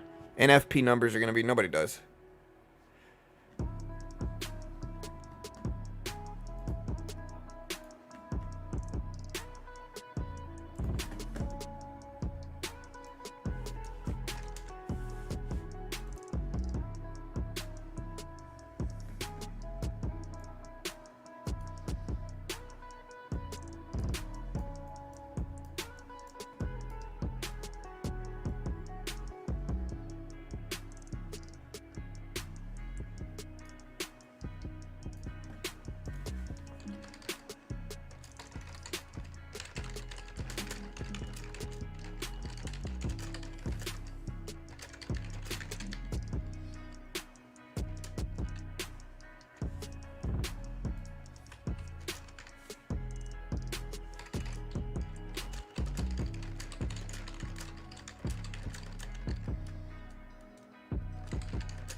Numbers won't show up, but technical setup does. Does it cost you money to run your stream? Yeah. I mean, there's different services that we use that cost money for sure. But I mean, we make money without I'm doing this to make money. Everybody does. I mean, nobody's doing this. I mean, I want to help people, and I think people can understand. Y'all have to understand, I would make much more money if I just acted like a sleazy day trading guru when I sold courses and signal services of my own call outs and signal services. I think custom indicator signals are different, right? But I think selling picks, stock picks, buy and sell picks, my own course, I could go rent a Lamborghini and act again, I'm not trying to brag. My house is very nice, right? If I really wanted to look like some type of, day trading savant guru. I could, and I could probably make millions of dollars selling courses and stuff like that to you guys, right? Based off of the amount of viewers that we get. Like I said, we got over 1,000 people here. I don't, because I'd like to sleep good at night. I can still make money on the back end. I can tell people I'm not an expert. I can tell people I'm not a guru. I can tell people I don't know what's going to happen and just react to it and sleep better at night. I make less than I would, of course, but like, I'd rather be that way. You know, I think there's enough day trading gurus out there acting like they're more profitable than they are just so they can sell courses and stuff. But, you know, I'd rather just be real about it.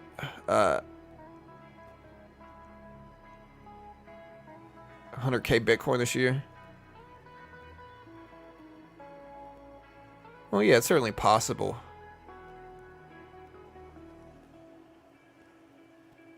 Hey, thank you, Ro. Bro, you've been trying the same updog joke, Nicholas, for like a year now, brother. We're not falling for it, bro. I've seen The Office too much, dude. I've known that joke since I was like 12, sir. Yeah, we're going to be streaming CPI, PPI. We stream every major event. We stream every major event. Economics-wise. We stream every major one.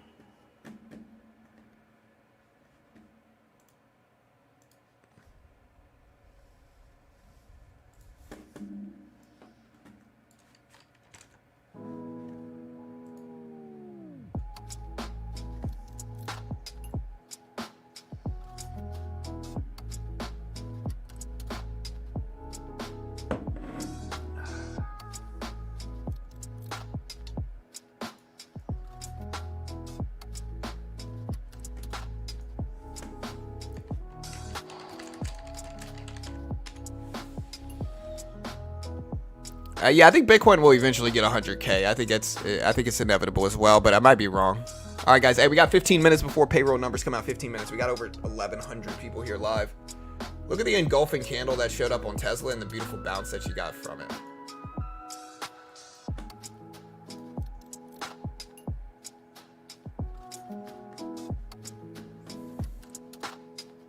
Non-farm numbers. Yeah, it's a toss-up, I guess. Yeah, we'll be live for CPI, PPI for sure. That's next week, though. It's not this week. Apple right at the volume weighted average price level.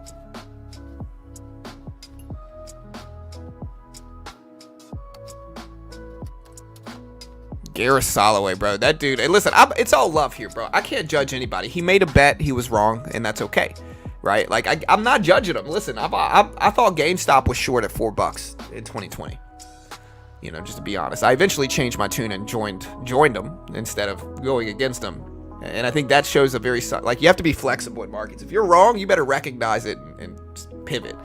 But yeah, Gareth, to put it into perspective, guys, Gareth's shorted Bitcoin at 35,000. Big position too. He's got to be what? At least 100% down, or not 100%, I'm sorry, at least 50% down by now.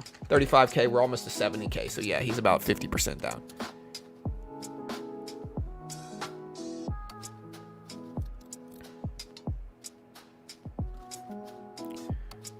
Respect and modesty. Not everybody makes good decisions 100% of the time. Risk assets. Yeah.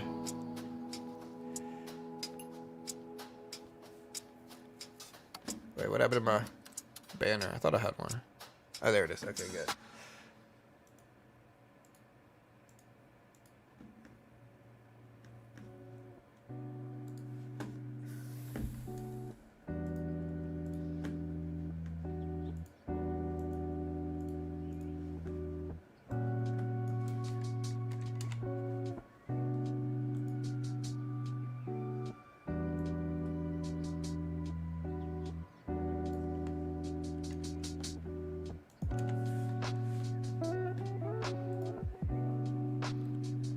Gareth Soloway.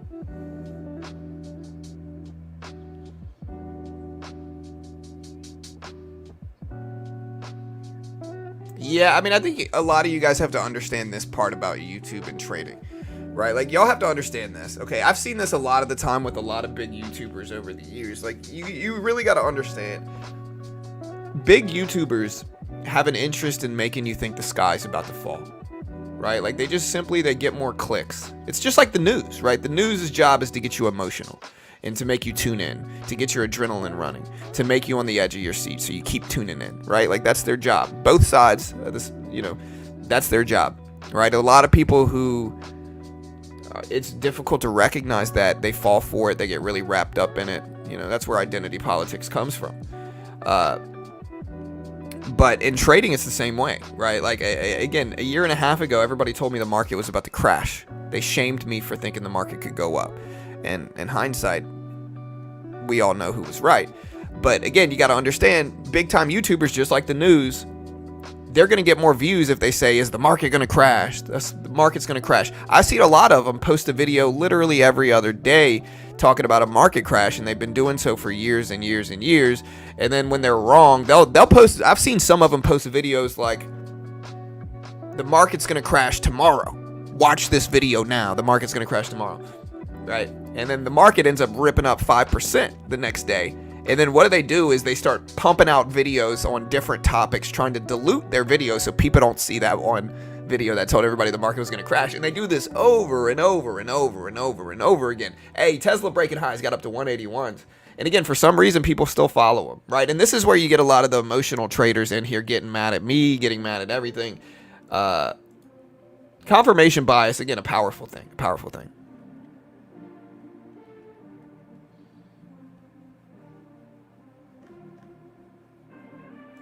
No, it's definitely not just one, Elliot. I don't watch any of those guys. Like, I don't know who. Again, it's definitely not just one. There's a lot of them. Tesla. Looking great. I'm up in Tesla, too.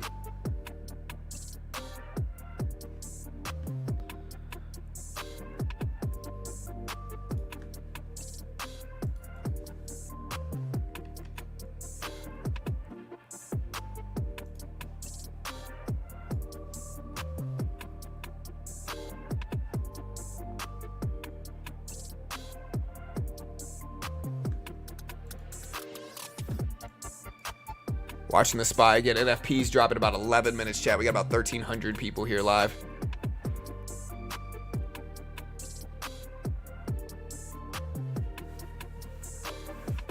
It's insane how newbies fall for these guys.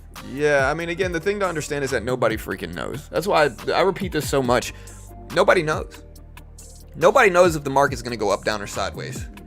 All right. And again, people that are telling you the market's going to do something, typically, again, it's confirmation bias. A lot of these guys are like, a lot of these guys, I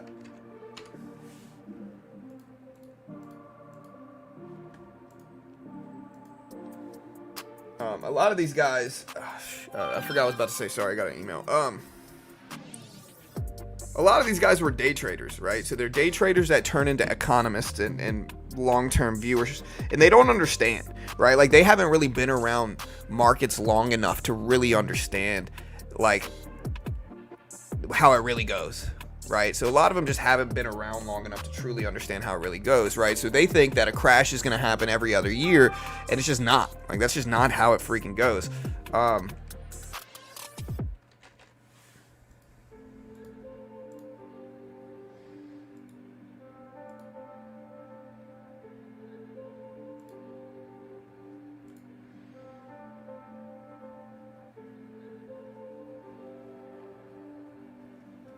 Crashes are rare. They don't happen a lot. Look at these engulfing candle scripts that I built the other day. Not bad. Look at that. Engulfing candle. Beautiful bounce up to 181s on Tesla. There's the Dixie in the middle. Nvidia, the crazy one of the last few days. Nvidia got up to almost 960s here.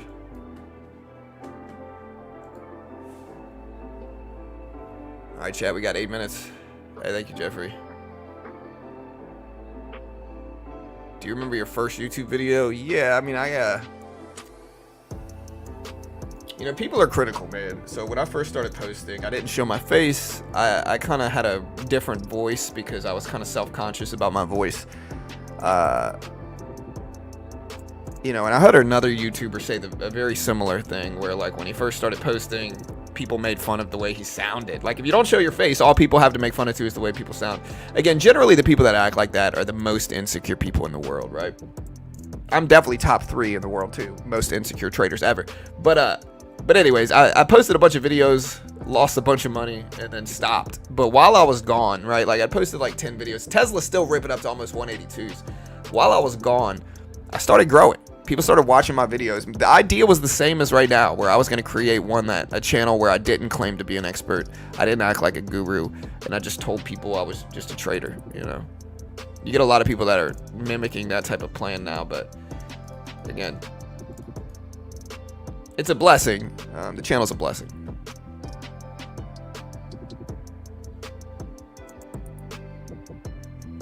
All right, Tesla up, Nvidia still consolidating. Non-farm payroll data drops in about 7 minutes here, chat. 7 minutes.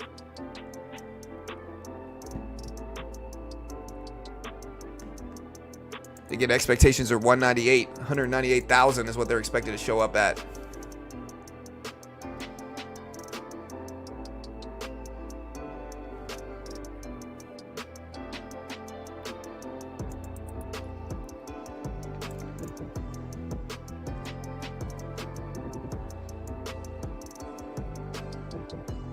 Bitcoin pulling back down the volume weighted average price.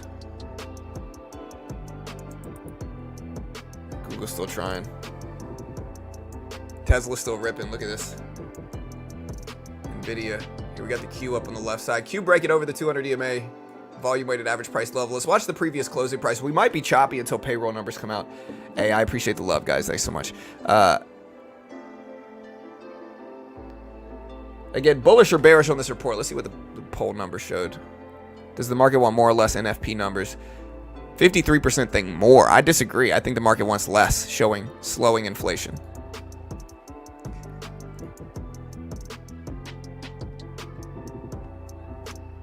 No, never heard of it, Charles.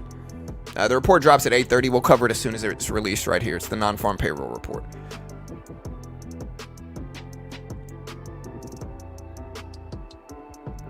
All right, guys. Hey, we got 6 minutes. We got about 1,600 people here live.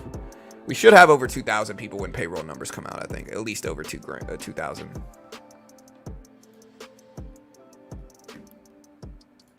Again, let's get ready to day trade here.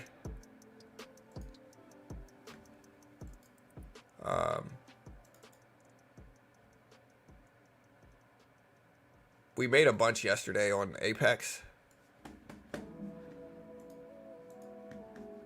So here's my day yesterday on Apex. It says today. I got to exit out of this and then show. We've done no trades today, but yesterday, great day on Apex. We made over 11,000, it looks like. Let me see what my profit's currently at now. My profit on Apex is currently... Again, payroll numbers expected at 198.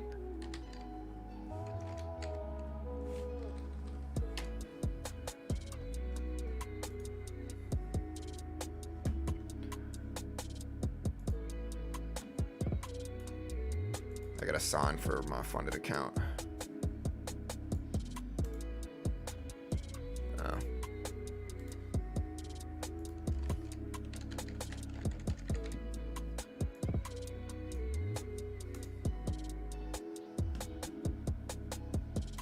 right, that's done. So yeah, accounts. So yeah, we are right now in our Apex account. We made 10,800 yesterday net. 10,800. We got to get up to 320. So we're about halfway there, chat. About halfway there.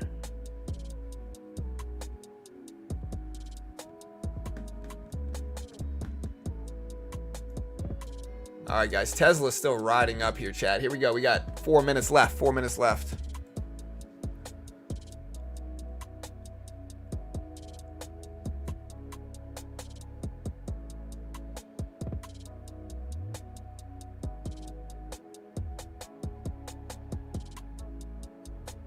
Yeah, unemployment expected at 3.7%. Although remember, guys, unemployment is not the biggest one. The big one is probably payroll numbers. I'm friendly with the last one, Dev, but right now I'm promoting Apex. But I'm friendly with the last one. I don't have anything against them. All right, so E-mini down here at 51.50s. I kind of want to buy this dip. We'll take a very quick trade. 2 contracts here. If we're wrong, we'll cut it quickly. I'm not going to hold it through payroll numbers at all. Give me your last minute predictions for payroll numbers, chat. What do you think they're going to show up as? Again, 198 is what's expected. I think higher is going to make a negative market response. Lower is going to be a better market response. Yeah, we're just going to have to cut it. Small little loss there on this account.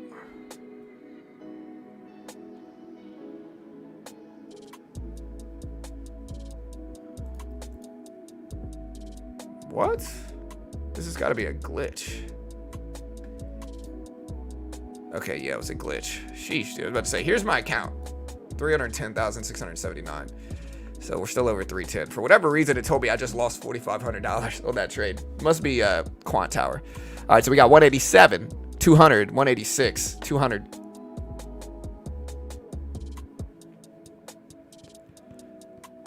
No, I could say Top Step. Again, I don't have anything against Top Step.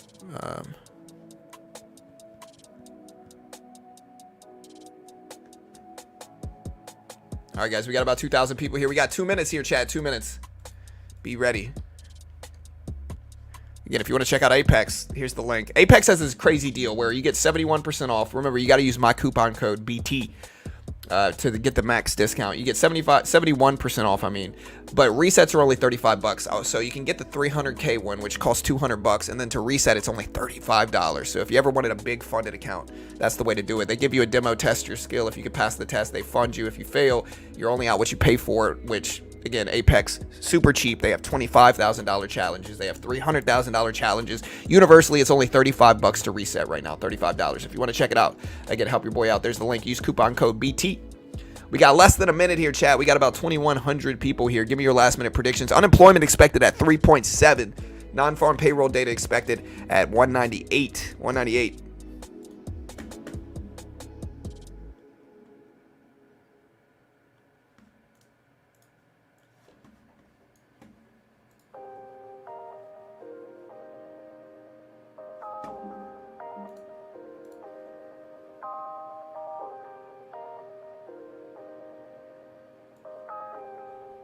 All right, here we go.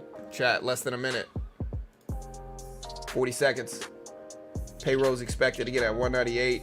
Unemployment expected at 3.7%. We are going to throw this thing in sub-only mode. So everybody announce yourself. Show us you're subbed. We are now in sub-only mode. Help me hit 130K today. Help me hit 130K. We still got about 20 seconds left. This timer's a little bit late. Or a little bit early.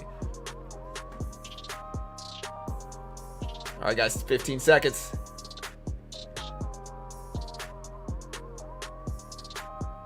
All right, here we go. Hit the live button next to the play button as well. Make sure you're caught fully up on the stream. All right, let's do this, guys. Here we go. Here's the report. Payroll numbers 198,000 expected. Let's see what they show up as. And here's the drop. 275,000 payrolls. Booming economy, booming jobs. Let's see how the market responds to this. I think this is bad. I'm going to short. It's super risky to short this, but I'm going to short because I don't think the market wants this. 275,000 payroll numbers. I'll take a risk here because, again, I truly don't think the market wants this. We got 4 contracts here. 275K. Wow. We break this high, I'll cut it. But 275,000 payroll numbers. Way higher than expected. And again, it's kind of shocking to see the market move up like this. We're about flat. If we break this high, we'll cut it. Although we don't want to, but we will.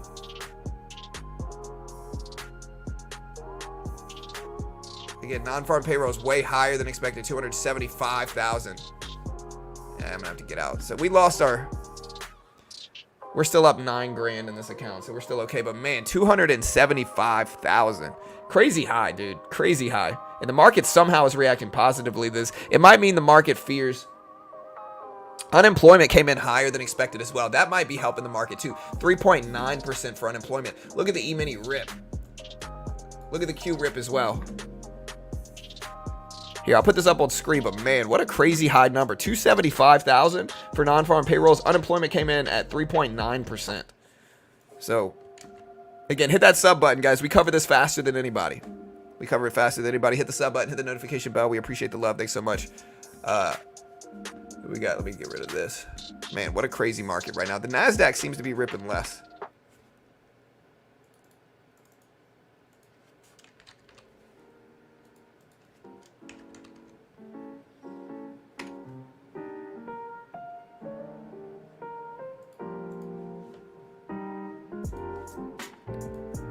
All right, guys, so we got a big rip originally in the NASDAQ.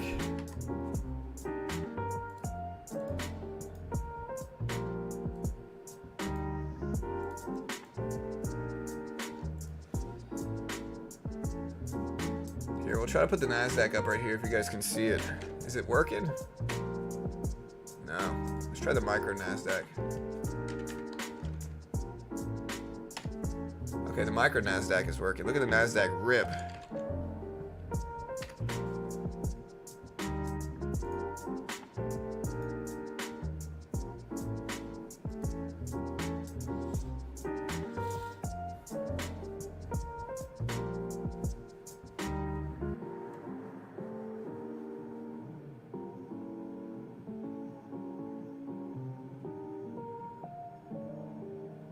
What do you guys think about this? Is this good or bad for markets?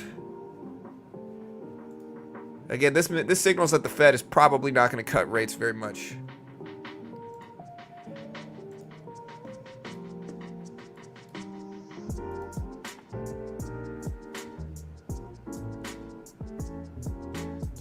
Yeah, again, I think this signals the Fed's not going to cut rates very much.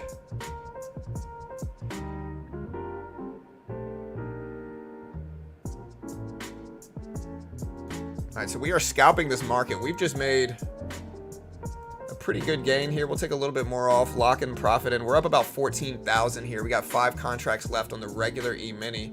Again, I'm shorting this, which is what my original plan was.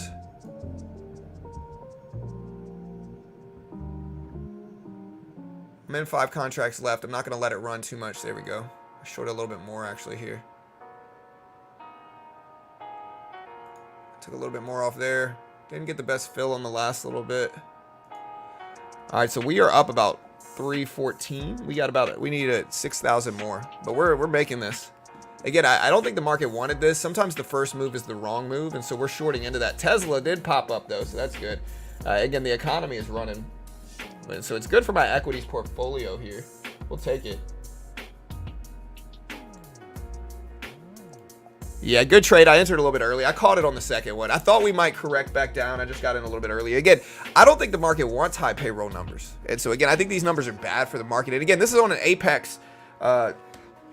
Apex is a funded account program in futures. I'm essentially shorting the NASDAQ 100, the QQQ price action. There's no PDT rule in futures. I can day trade short, all that good stuff. No PDT rule.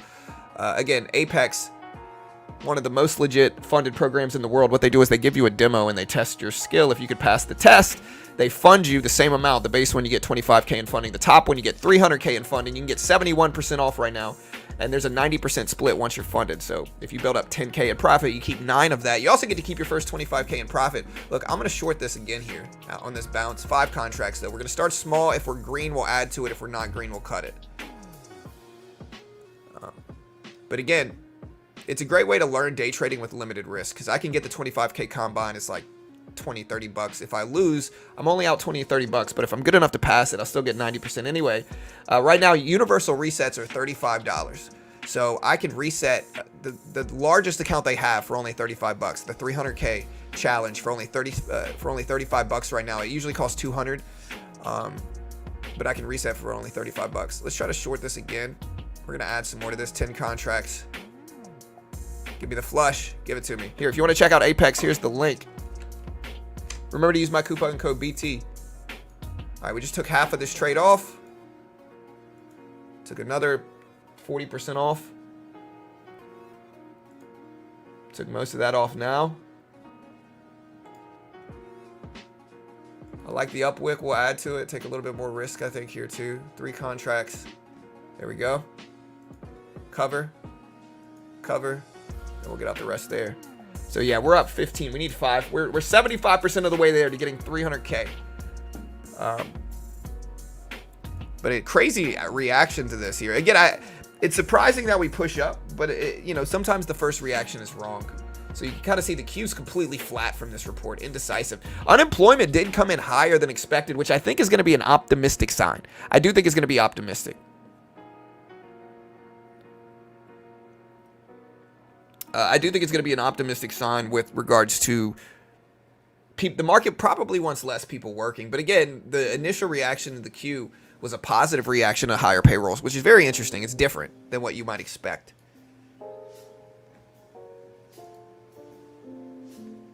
Freaking nice trading. Hey, thanks, Jack. Yeah, here's my P&L today, specifically.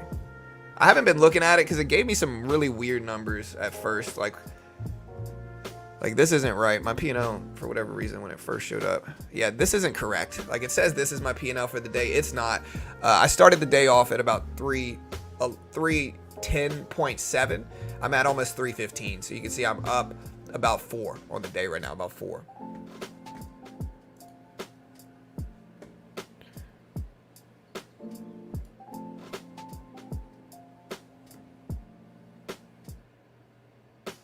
This is me trying to get funded on a demo account on Apex. Although I am funded on 3 different accounts, and this on the right side, this account right here has about 70 grand in liquid funding in it, like a liquid money in it. This I get about $250,000 in buying power on TOS on Thinkorswim. All right, so we are rebounding some here. We profited on the short side in all this, but big reactions here, I guess. I don't understand why payroll resulted in gold going up. I mean, more payrolls. People are going to try to hedge against that inflation with what? What do you think people are going to hedge against inflation with? Gold, crypto, you know. All right, so we're going to short again, 5 contracts.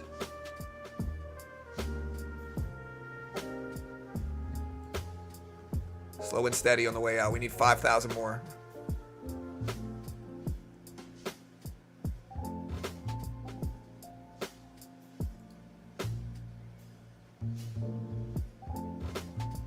Flat on the trade.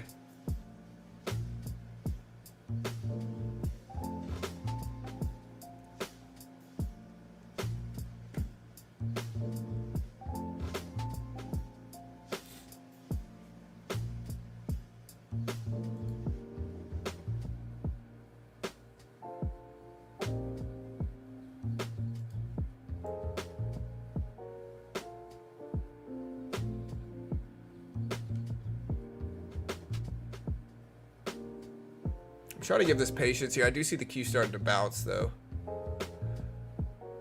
I'm very close to cutting it. Tesla's starting to rip up, too. Nvidia is still consolidating at around 950.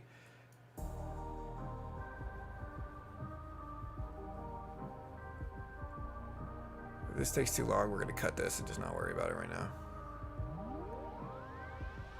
Okay, now we're flat or green.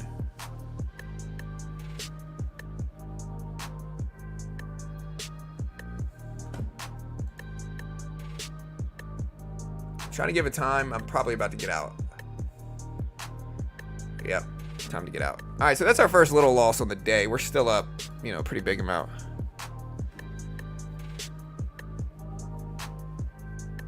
Happy Friday. Hit that like button. Hey, what's up, Manny? Is it quad witch? I don't think today's quad witch. I'm not sure. I don't think so, though. Hold on.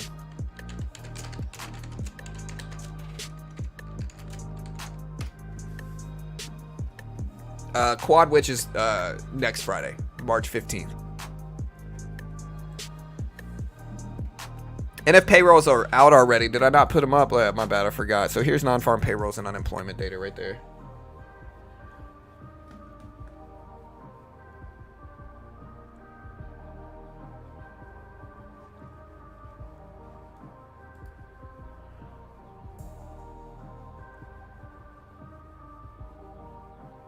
Microsoft's still underperforming. I'm in Microsoft, but I've got in Microsoft. My average price is 312. So we're at 4. So I got a lot of room in that trade. Apple's still pushing up, so that's nice. We're green on the day nicely too. Yeah.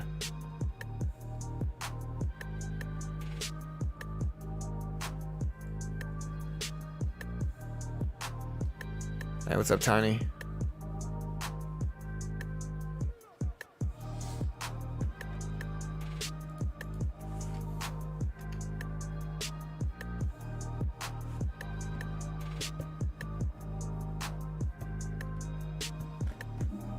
All right, so we are getting green action here. The question is, do we turn around? Do we turn around? You know, I think we have to look at this major resistance level here. If we break it, that might be an optimistic or bullish sign. If we can't, then that might be a bearish sign. We'll see.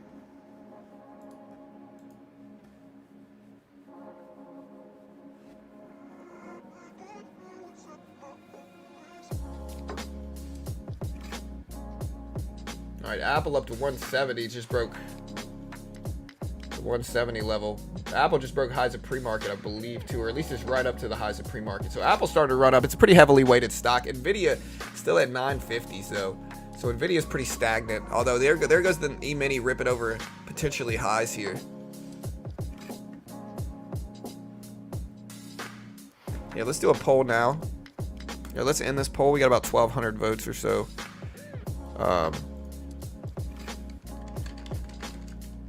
Does the market reverse to a bearish? Does the market reverse to bearish today? This is a good poll to. And I'm for the market pushing up, even if I didn't. Oh man, we're up a decent amount. Even if I didn't think the market would react favorably to higher payroll numbers, it means less economic risks. You know, so it does mean less economic risks. No, I didn't see it. I really am very anti-politics in general. Like, I don't like any politics, both sides. I just avoid it. I'm not going to let it take up that much of my life. I'm trading the NASDAQ 100 E-mini. Or this is the NASDAQ S&P. Or this is the S&P 500 E-mini. Sorry. So this is basically the SPY price action in futures, right? So it's basically the same thing as the SPY. If you look at the SPY, it's the same action. There's just no PDT rule trading the futures contract of it like you see me doing now, right? And that's the huge benefit. A lot of day traders should be trading futures because there's no PDT in futures. You can day trade short, all that good stuff. No PDT rule. Again, it's a lot cheaper to try a funded account program as well. When I first got started, I lost thousands of dollars. I took $4,000. Thought I was going to be some prodigy savant day trading penny stocks. Lost it very quickly. I wish I would have had something like this in the beginning because these funded account programs just limit your risk. You put up what? The base one on Apex right now is 25K challenge. So if you pass it, you get 25K in funding. If you lose it, you're down 20, 30 bucks or whatever it is. If you use my link, you get 71% off. So it's like 20 or 30 bucks. You know, even the 300K one right now is like 200. It only costs $35 to reset right now. Only 35 bucks to reset the largest one. So if you pass it, that's the one I'm trying to get on right now. I got to build up 20 grand in it, and I'm almost there. I'm about 75% of the way there. So we're gonna try to hit this today. And again, if you want to check it out, they're a sponsor. I'm biased. Remember, guys, always remember this, okay? If there's one thing you really want to learn here on this channel, it's probably the most important thing, okay? I'm terrible and have no idea what I'm talking about, chat. No idea what I'm talking about. Wildly wrong about anything and everything I say. But yeah, if you want to check it out, here's the link.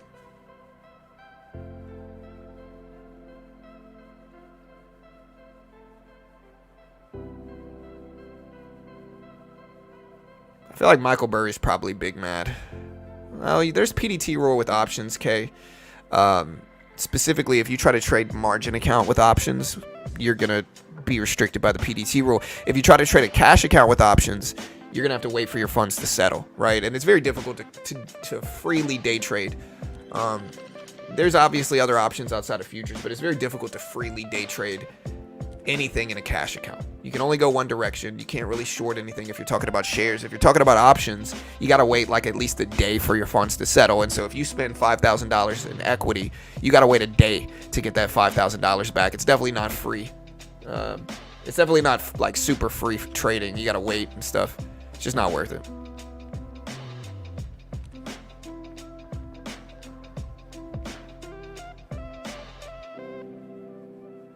Yeah, I mean that might work. Hey, I'm not saying you can't do it, but I don't know. It's subjective, I guess. Why does somebody keep saying live trading?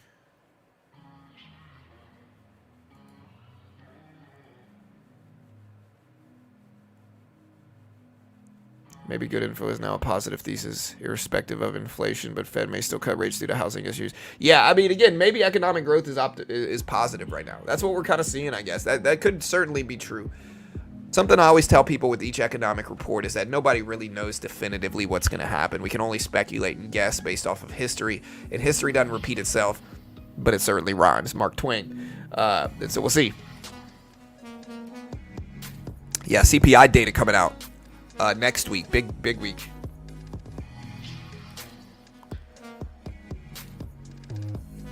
Yeah, so next week we got Tuesday inflation report. Market very strong. 1, 2, 3, 4 big green candles on a 5-minute chart since this dropped.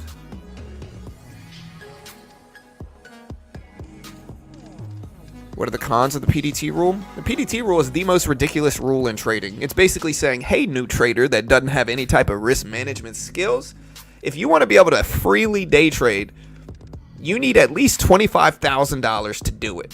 What? That's the most ridiculous rule ever. Hey, new day trader that doesn't have any type of risk management, you can't freely trade a $1,000 account where your risk is limited. No. We're here to protect you, new trader. If you want to be able to freely day trade without restriction, you need $25,000 in a margin account. The most ridiculous freaking rule ever. What it really allows is banks to sit on your money and earn more interest over time. That's what it really allows. Like, that's what they're going to pull the whole, hey, we're just trying to help people. Nah, they just want to sit on your money longer.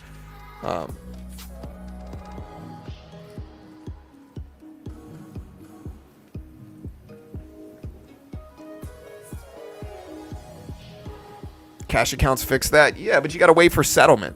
Again, if I buy 1,000 shares of a $1 stock, I got to wait. The T2 rule stands for the transaction plus 2-day rule. I got to wait 2 days to get those funds back. I spent $1,000 in equity on one trade. I got to wait 2 days to get that $1,000 back. And so a cash account is certainly not free or without restriction.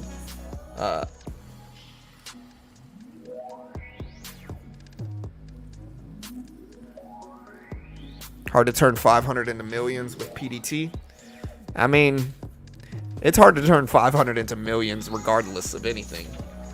You could have the less restrictions ever. You're still going to have a tough time outside of insider trading. That's why I have a problem. Yeah, again, futures get you around that. There's no PDT rule in futures. Again, check out Apex in the description if you want to help support your boy here. But there's no restriction in futures. You could day trade short, buy market, buy bid, sell the ass, just like stocks. Very similar to day trading stocks. You can see me, I buy market, sell market. This is essentially the SPY price action as well. So a lot of people day trading should be day trading futures over anything else, over options, over stocks, because there's just no PDT rule in futures. Futures was originally created for farmers. I talk about this a lot, but it was originally created for farmers. Farmers would grow corn, as an example, right? Like, say you're growing corn, and you spend all this money growing these crops and all that stuff, right? But by the time it comes to yield those crops, by the time the crops are ready to yield, the prices have fluctuated to where you're actually losing money. That was a problem for a lot of farmers, and so what they started doing is locking in the price of commodities, and selling those contracts, locking in the price of the commodities to speculative investors, and they called them futures contracts because they were locking in the price of future yields, right? They called them futures. Eventually, the futures market evolved to where you can day trade the S&P 500 on it, no PDT restriction, and that's where most pro day traders trade, is the futures market. Liquidity's better, much less red tape and restriction. Super micro, let me see.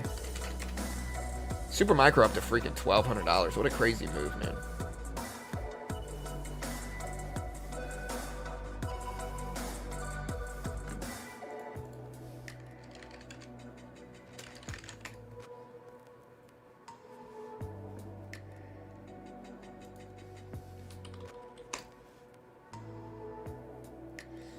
Gourd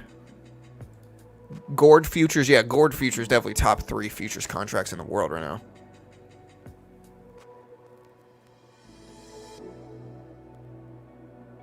I don't know. You got to ask them, K. I'm not sure. PDT is if you want margin. True, but again, you're so restricted with the cash account. It's almost... again, it's just not worth it.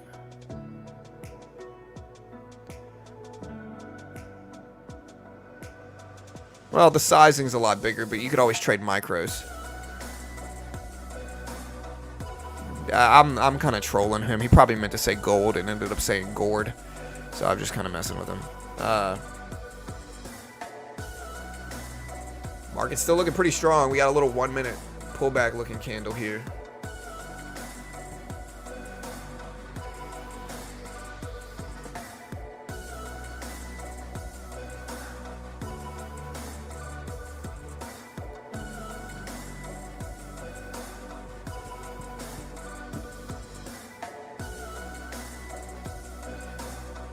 Yeah, I don't know why the market's ripping up on payroll numbers. Again, the Q is, I mean, it's not up that much. It looks like it is on futures, but it's really not up that much here.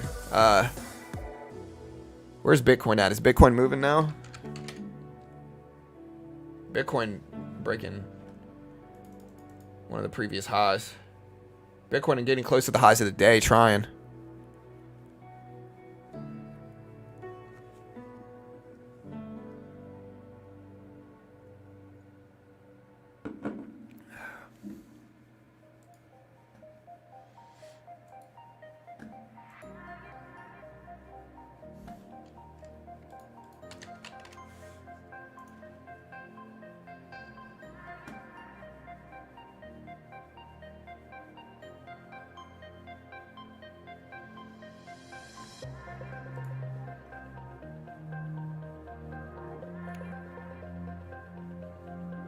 What do you think about MicroStrategy from Sailor?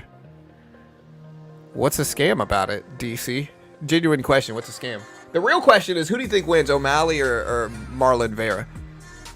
I think O'Malley's going to take him. I think the first one was a fluke. Although I'm not going to be mad if Vera wins. I just think O'Malley's better. O'Malley's got that very scary pullback left hand. That pullback left hand, bro. You know, he catches people with that, dude. He got Sterling with that. He got a lot of people with that. That pullback left hand. He's rangy and he's tall. Super accurate with it. I got to go with O'Malley, personally. I think UFC 299 this weekend's a better arguable card than UFC 300.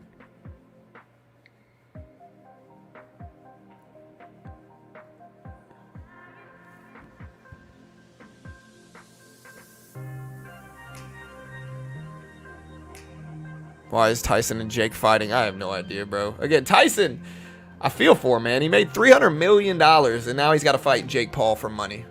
You know, again, if you ever make a large lump sum, I mean, listen, share the wealth with your boy here. You ever make $300 million, I'm going to expect at least $1 million, okay? At least $1 million. Friendly neighborhood YouTuber, okay? But no, Tyson, listen, all you got to do is buy treasury bonds if you're Tyson. You take 20% of this. Look, we could take 10%, all right? And you'll be set for life, obviously. Okay, look, 10%. The reason, okay, if you ever win the lottery, they hope you're dumb enough to take the lump sum. They truly hope you're dumb enough to take the lump sum. You know, people say, oh, but financial security. They hope you're dumb enough to think that, okay? The reason why, again, another reason, Shohei Ohtani's 10-year deferment deal, bad deal, okay? The reason why is, say you win $300 million. Say you take the lump sum payment and you get $300 million. Say it was like a $700,000 payment. You take the lump sum, you get, or $700 million, you take $300 million. You could buy 30-year treasury bonds right now, 30-year treasury bonds. And you're going to make about 4.2% a year on 30-year treasury bonds. 30 years. That means every year you're going to earn about $13 million to live off of. In interest.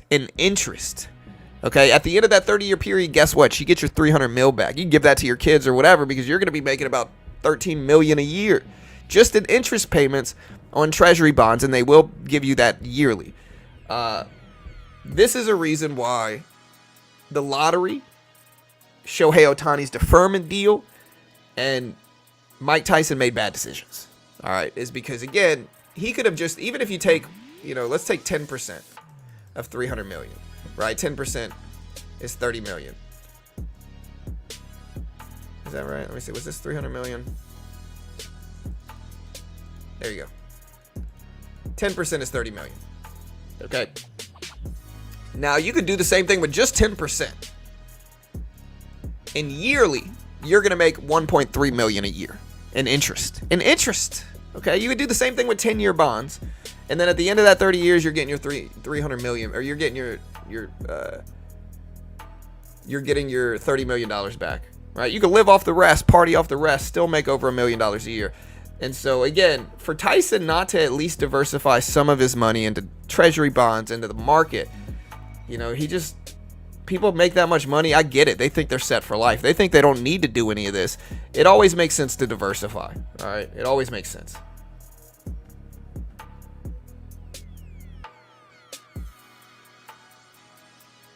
It depends on your age. It doesn't, David. It doesn't matter how old you are. You could be freaking 20 years old.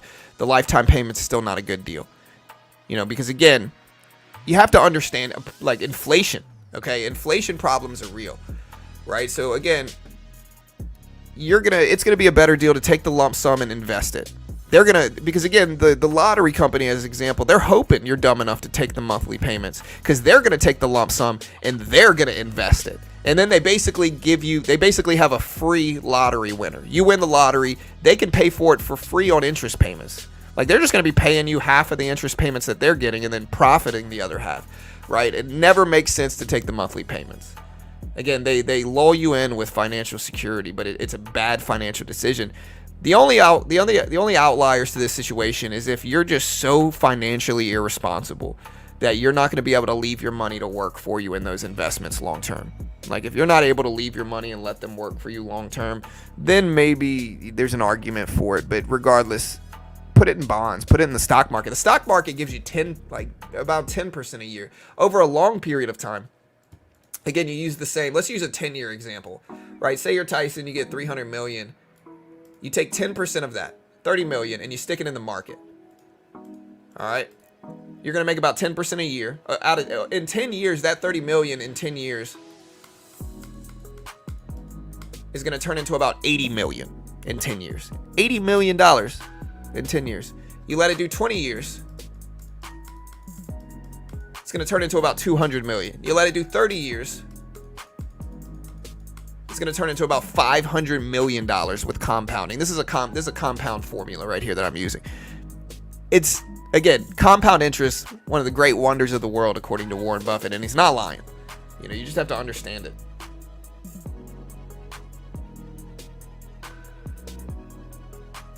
No, it's not dumb to take the lump sum. It's dumb to take the monthly payments, not the sum. If I said lump sum, I was wrong.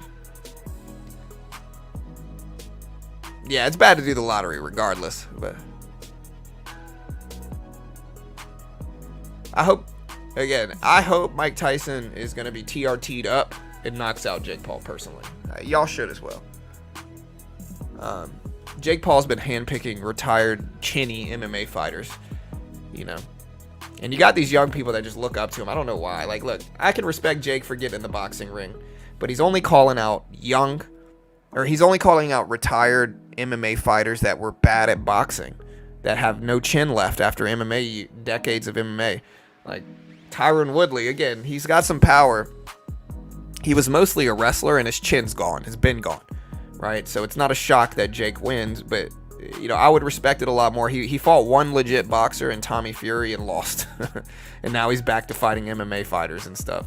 And some of the MMA fighters, they're okay with it because they need the money, but still, you got to frown on that, I think. Again, the S&P 500 has been mostly just sitting flat here for the last 5 minutes. Mostly just sitting flat.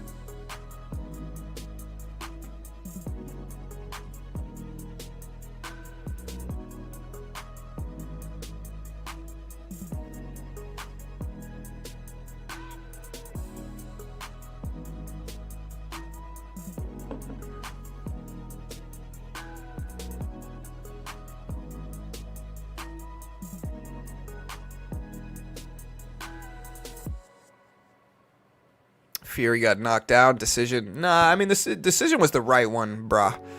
The decision was the correct one. Fury won that fight. You know, you can't isolate the one round where he got handed to him, and he did. He definitely got beat up in that round.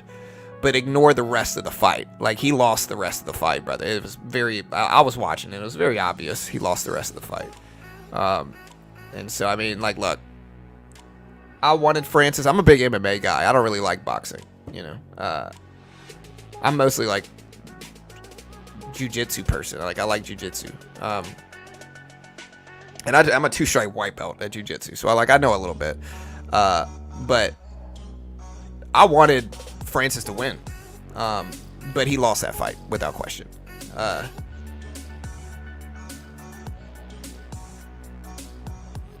Where's gold at right now? Gold at 2170s, 2180s. So gold pulling back to the 200 EMA volume weighted average price. The S&P 500 is still ripping up. We're going to wait until the opening bell to trade.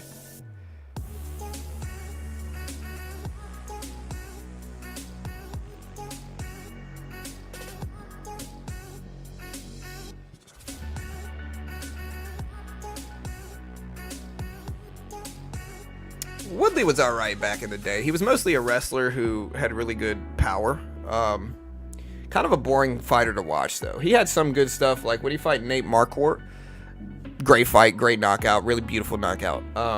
He had some good runs, but I wasn't a big fan of him because most of his fights were boring, you know. My favorite fighters were like Anderson Silva. Sean O'Malley right now is one of my favorites. Obviously, Justin Gaethje is a beast. Habib was super fun to watch. And with that said, Makhachev, same thing, just really fun to watch. All right, guys, the S&P 500 over the last 20 minutes has basically been stagnant. It's testing the highs, but it's not really moving over them. It's just kind of flat and boring here, so we're still waiting for something to happen. I was a BJJ coach at Gracie Barra, was almost a world champ. I trained. Hey, nice, man. Yeah, I go to a Gracie gym as well. I'm a 2-stripe white belt. It's fun, though. Super addicting, man. I'm just trying to get my blue belt, you know. Got to roll with a pretty well-known ex-UFC fighter a couple weeks ago. Didn't even know it was him when we rolled because his hair was different. And again, afterwards, it was no-gi, right? So I'm rolling with the dude. And so, of course, like, I don't really ask him what he is. I just kind of say, he just kind of says, hey, you want to roll? And I'm like, okay, sure. I try to guillotine him because my move is kind of a guillotine. I have really good takedown defense. And so I usually just kind of sit there and let people shoot in on me. And then I guillotine them and try to roll into mount and tap them out that way. But anyways, I was rolling with this guy. And he did like a Kamari sweep. Not a Kamari. A Kimura sweep on me. Did like a really sneaky Darce, like did a bunch of crazy stuff for me. Till afterwards, I was just like, man, this dude's freaking good. I asked him, I was like, hey, what belt rank are you? He's like, oh, I'm a black belt. I was like, it made sense. Anyways, eventually, I started talking to my other coach a couple days later. I was like, yeah, man, this dude was good. He was like, oh, that's a UFC fighter. I was like, what's his name? And he was like, his name is this. I'm not going to say who it was. And I was like, oh, I know him. You know, I watched him. But, yeah, really fun, really fun. Got beat up. I'm just happy that I got to roll with him. Definitely wasn't Crow Cop. I wish it was Crow Cop. That would be fun. You know, but definitely wasn't Crow Cop.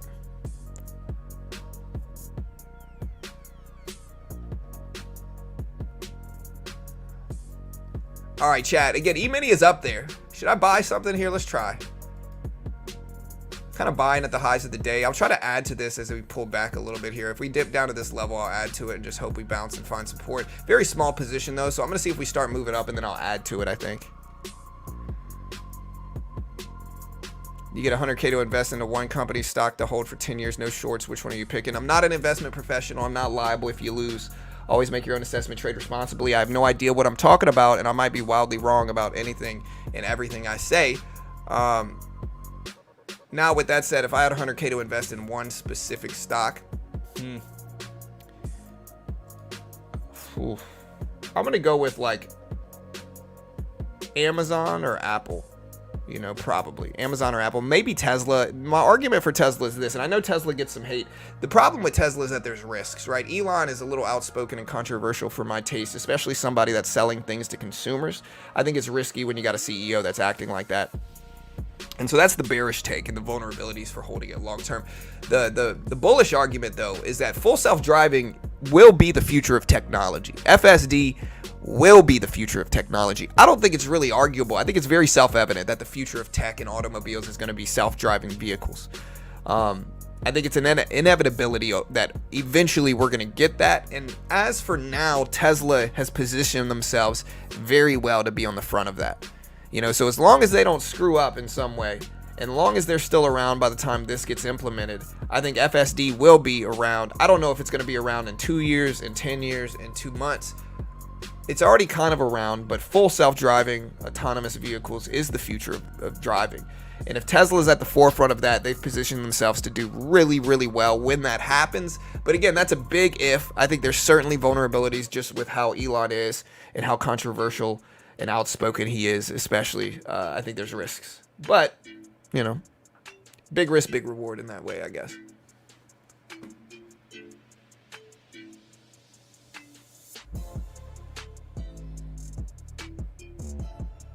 Why not Nvidia? I like Nvidia. I hope Nvidia goes up. I want it to go up. But I don't know. Nvidia would probably be a good one as well. I think we might have a correction from it being up a little bit too much now, but I think over time it'll still keep going. So yeah, that might be a good option as well.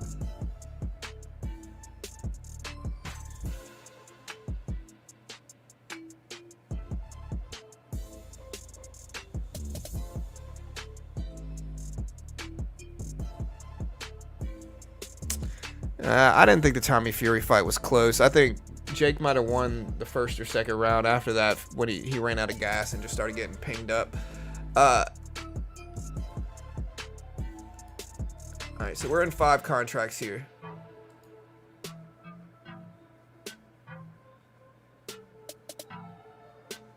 My dog Bruce is screaming. Not screaming, he's crying. Alright, we crack under this low. I'm gonna have to cut this.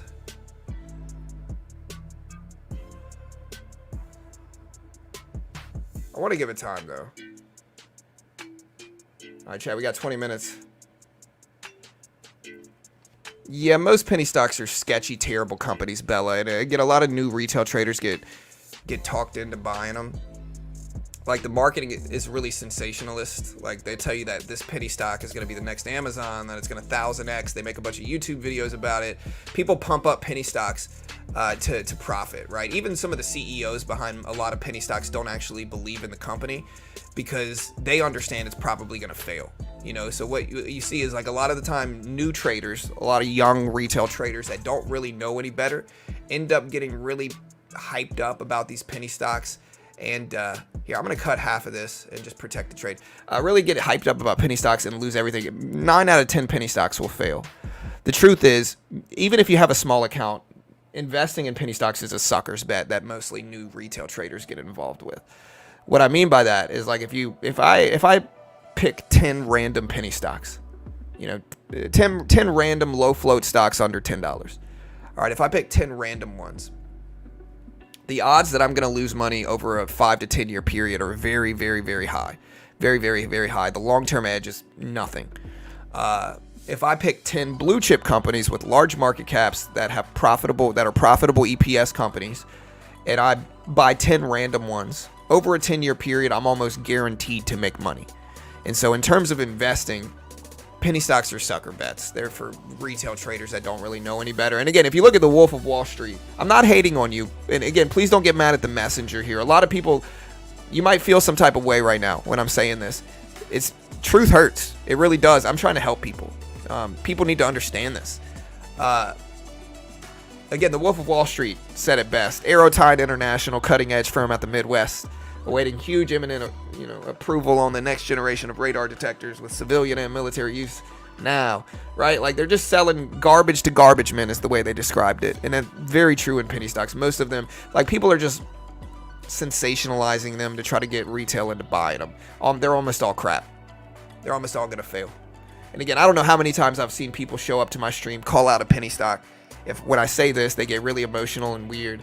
And then over the next few years, you just see the penny stock just drop 95%, get delisted, go to pink sheets, get delisted there eventually and bankrupt. It happens a lot.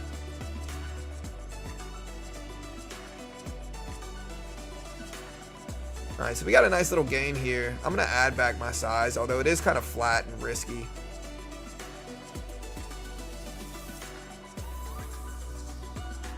And again, we're already up a pretty like over 4 or around 4,000 today on this.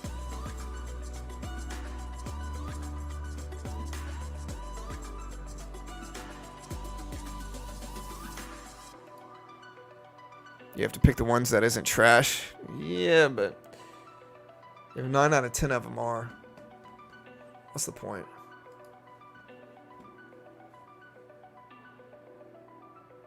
Yeah, BBIG, CEI, MMAT, you know. There's just so many of them, honestly, that are just crap. Terrible. They've got these huge followings of people, and it's like, it's a bunch of confirmation bias. Like, you got these big followings of people that all hurdle around a penny stock, and they just tell everybody how great it is. I gotta get out of this. They tell everybody how great it is, and they pat each other on the back. They pressure you into never selling. They shame you if you sell. Like, listen, healthy companies don't need to shame you. Like the followers of healthy companies don't need to shame you from selling the company, right? So if you're ever part of a penny stock group that's talking about one specific penny stock, and they're talking about how great it is, and they're shaming people who sell it, again, Apple doesn't need to shame people who sell it. They're going to do well regardless of that. The only companies that need to shame you and put that much of pressure on you to hold they're trying to talk you into holding a wildly depreciating asset. You know what I mean? Like, that's all it really is. Misery loves company as well. So people losing a bunch in penny stocks will try to drag you into it to lose as well. It's just very common.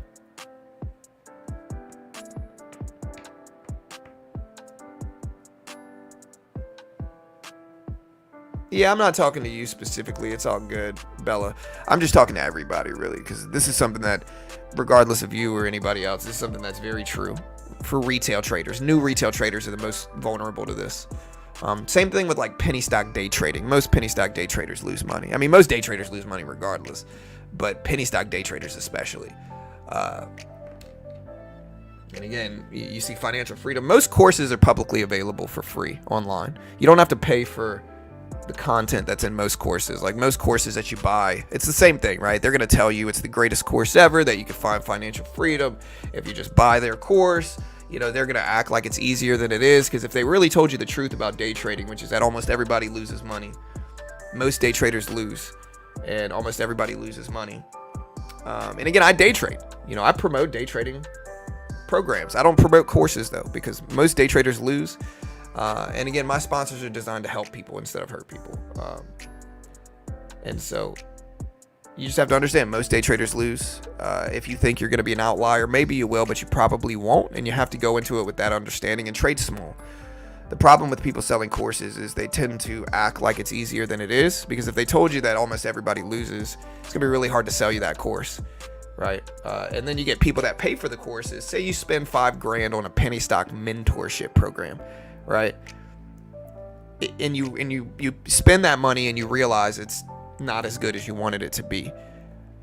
Are you going to look at that objectively? Most of the time, no. Most of the time, you're going to be desperate to convince yourself that it was worth it, right? So you're going to be saying, hey, this is the greatest course I've ever taken. Greatest course of all time. You might even encourage other people to buy the course, right? It's the same thing with pyramid schemes. Pyramid schemes, what do? They act like you can get rich easy. They pressure you to do it. They pressure you to sell your friends. They teach you how to ostracize yourself from your family and friends. They pressure you to do it. And it hurts too bad to look at it, to be introspective and to look at this and be like, man, I'm getting scammed, right? And so you just pretend like it's not. You pretend like it's real because you desperately want it to be true, right? It's the confirmation bias. But that's very common in trading as well. Same thing. So again, you just got to understand what it is.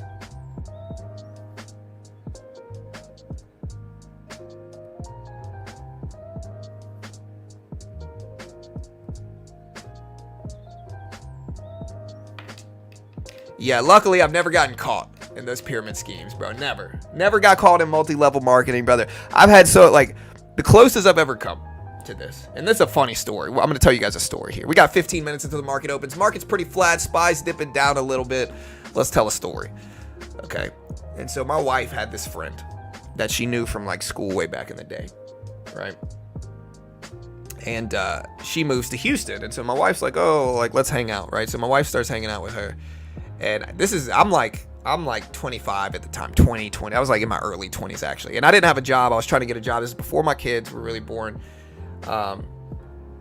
And anyways, so this person's like, yeah, I got a job. You make $200 a day doing it, so come get interviewed. We'll hire you. I'm like, okay, great. So I show up there, right? I show up there like, yeah, I'm going to get a job, $200 a day. $200 a day in 2010, a lot of freaking money, a lot of freaking money. And so I go there, and I very quickly, this company is selling multi-level marketing packages. They want you to go door to door, knocking on people's door to sell these multi-level marketing. I think it was like alarm systems, alarm packages, purely commission based, no guaranteed income at all. And they're like, yeah, John, they do this big sales meeting. And again, it's just straight multi-level marketing nonsense. They're trying to talk you into selling your friends and family, telling you you're going to get rich. They got a bunch of, the dropout rate's got to be sky high. And so again, I'm acting like I'm interested. Deep down, I'm looking at Carol. Carol was even with me too. Deep down, I'm looking at Carol like, what has she done to us? Like, where are we right now? And so anyways, the meeting ends. They give me a t-shirt and everything. And I'm like, yeah, I got to run home. I got to grab some shoes. And she's like, okay, and I'm like, yeah, I'll be right back. Right. Never showed back up again. Just still got the shirt somewhere. I don't know where it went, but yeah, not today, bro. I've never gotten caught in that. I'm not about to go door to door selling multi-level marketing products. Nah, not gonna happen. The girl ended up being really freaking sleazy as well. Sign me up, I'm sold. But no, the girl ended up being really sleazy as well. What happened is that, she was friends with my wife, right? But she was struggling, and so she got pregnant by some dude that didn't stick around, just kind of rolled out. I feel for her in that way. And so she meets this other guy while she's like 6 months pregnant, and she says she's in love with the guy, right? She love bombs this dude, just says she's in love with the guy, right? And the dude was, she somehow talked this guy into being in a relationship with her while she was 6 months pregnant with somebody else's baby. And the dude went along with it. I think he was just kind of like a young guy, not that much, experience, I think. Kind of just a young, desperate dude, right? And eventually he talks to his mom and tells his mom the truth, right? And his mom does what every mom freaking should do. She says, son, get the heck out of there, bro. Get out of there, dude. Like, you're dating somebody that's pregnant with another guy's baby. Run away, dude. Get out of there. And again, so one day, he just never showed up. He just disappeared. You know what I mean? Anyways, she very quickly meets this other dude, right? This other dude.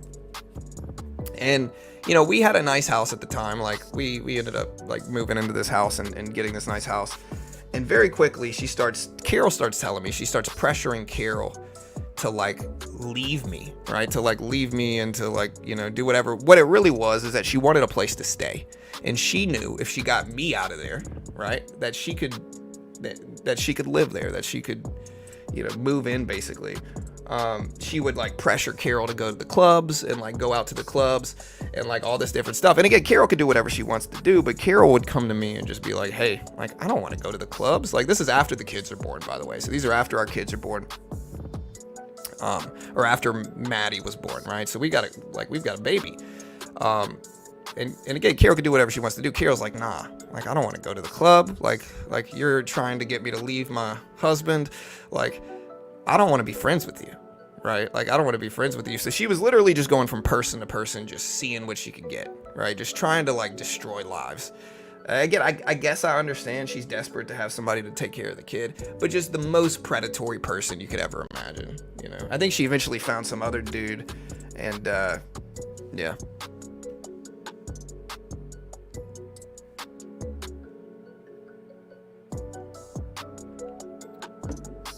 Yeah, it was a mess, dude. It was a freaking mess, bro. And again, like, it goes back to misery loves company, man. Like, she was unhappy. Her man left her, so she wants Carol to be miserable too. And like, Carol just saw through it, and we all saw through it, and it was a big mess. Honestly, she ended up finding another guy. And again, I'm not gonna, get involved with that. It was just a mess.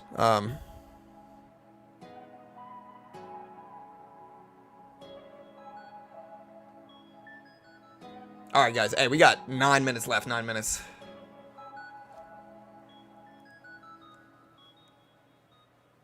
She wasn't even, I mean, listen, I'm not here to judge, right? She wasn't my style of, I didn't find her, never mind. If I was single, I wouldn't be into her. You know, I guess is the easiest way to put it. All right, guys. Gold trying as well. Apple at 170s. Do you ever trade oil? Not really. I invest in oil stocks. Like I'm in Exxon.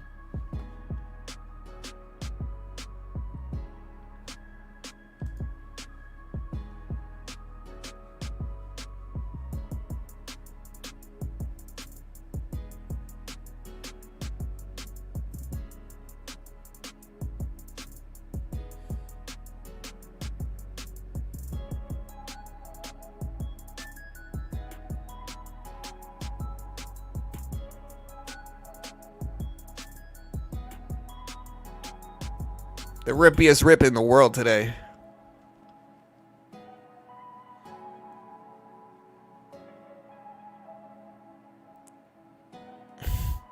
Carol knows I've told this story on stream before. This is not the first time I've told this story on stream. I think Carol's been here one time when I told the story as well. Again, Carol did what a good wife should, which is be like, yo, get out of here.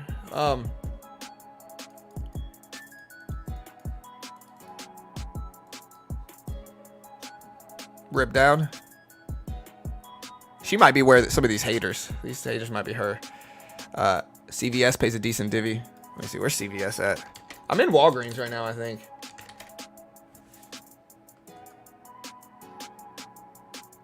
Yeah, I'm in Walgreens. I'm slightly red on Walgreens, but I'm basically flat. It's not really a crazy.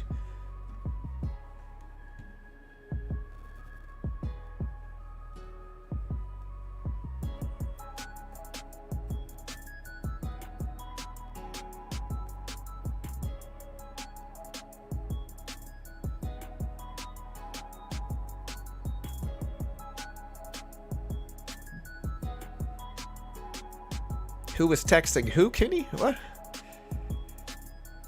Yeah, we'll try to get funded.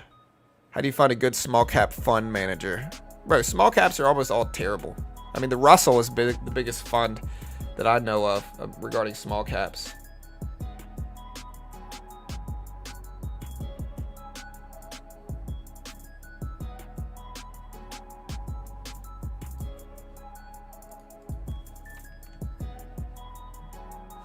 Six minutes left until the opening bell, guys. Let's do it. We got 1,000 people here live. We got this big dip, but man, I guess I'll try to buy it. I've kind of lost a couple dollars in the last few minutes here. We still got, we're up 313 just to show you the equity here, 313. So it's not like we're still green on the day. This might be one of the dippiest.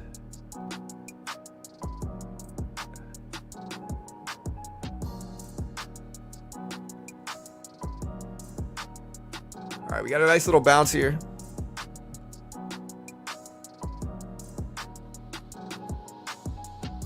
Which girl? Kitty? I'm not sure.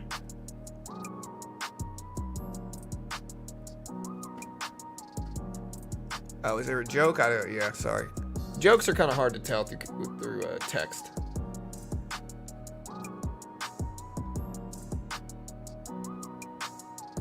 Super micro keep going up. Yeah, I mean, just crazy. Low float is what super micro is. Super micro is a tiny float stock, right? So it has this big range in it.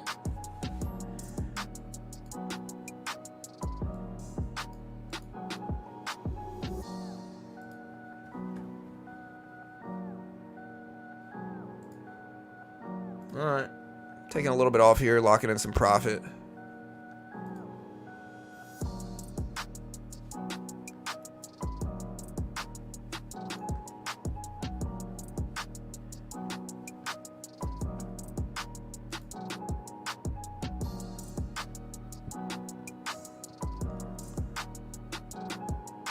I just made about 500-600 or whatever this is. I'll lock this in and probably wait. We got about 3.5 minutes until the opening bell. I'm trading futures contracts, George.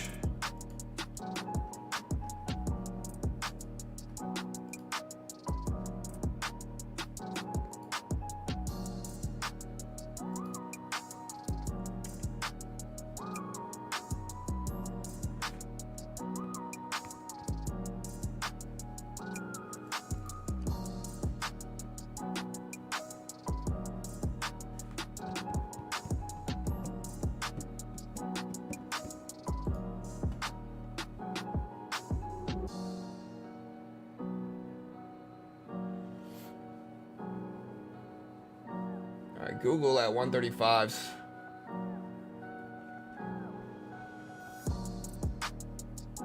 Oh, she has shown interest in you, but I'm just saying I don't know a lot of red flags with this one.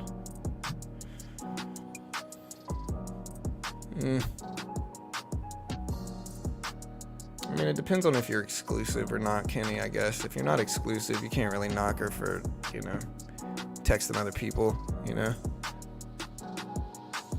But again, it depends. There's a lot of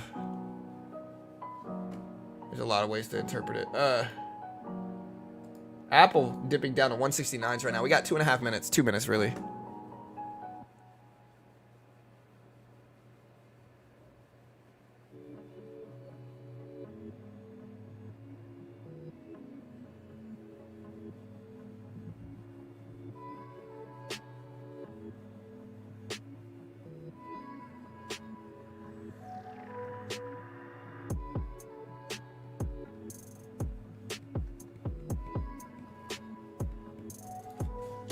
All right, opening bell starts pretty soon here. We got a 5-minute chart up that we've been trading. I'll probably leave a 5-minute chart up at least at the opening bell.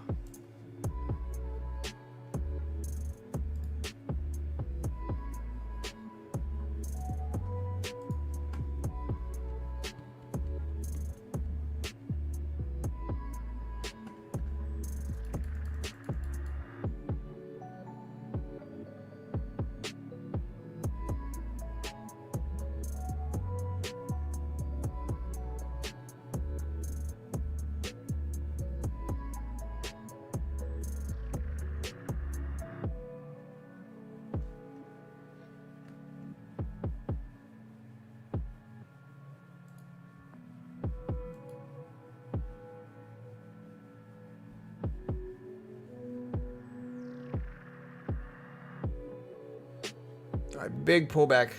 30 seconds until the opening bell. Look at the big dip we got.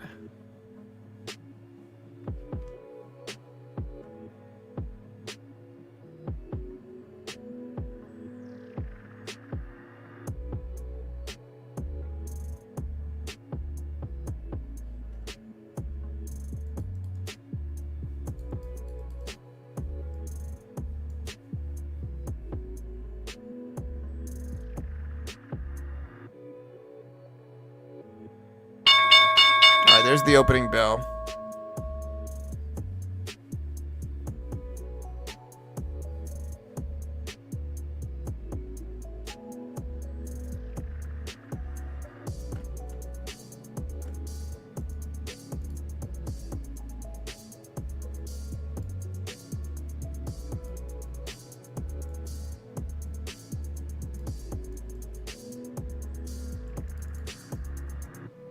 Apple consolidating on 169. Super Micro breaking down to 1200. There's the opening bell. A little bit of a bounce up so far. Let's see if we continue this trend.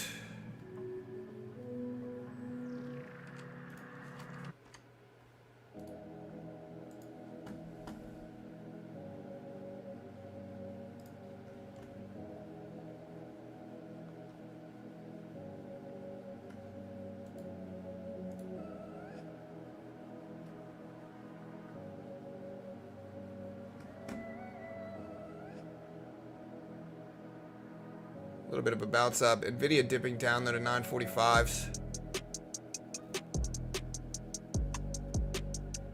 Bitcoin running, Google running up a little bit as well. I'll take one contract here, maybe start to scale in.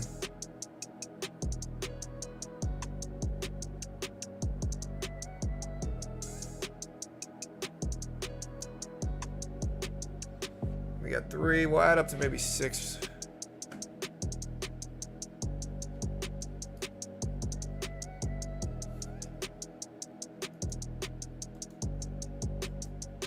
There's 6. We're not really going to add any more than this.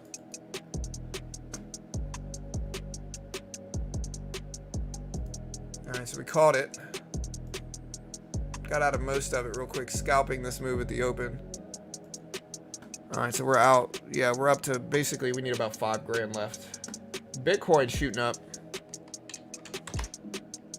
Bitcoin got up to 69,000.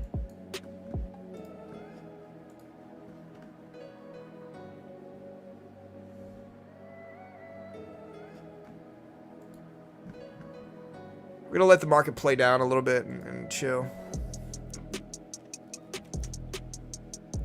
Look at Google fly up here. We're in Google right now too. You love to see it.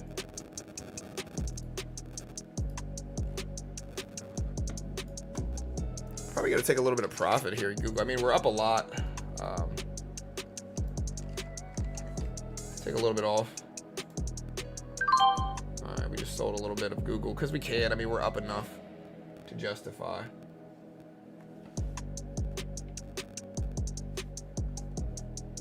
All right, guys, let me know which way do you think the market's going, up or down? Up or down, chat?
All right, sorry guys, we're back. Market's starting to push up a little bit. Nvidia breaking highs, getting up to 960. Remember, the previous lifetime high is right at 959, so we're right around lifetime highs for Nvidia, right around lifetime highs. The question is, does Nvidia break 1,000 today? I think it could. I'm gonna start to scale into a position. What was that? Oh, there it goes. I was about to say, I'm gonna start scaling into a position here. Based off of Nvidia getting ready to test highs. So we got 4 contracts. We're going to scale into maybe 10. If we dip, we'll add. All right, there's 6 contracts. 8 contracts. 10 contracts. All right, so that's it. We're not going to add any more. We're about flat on the position now.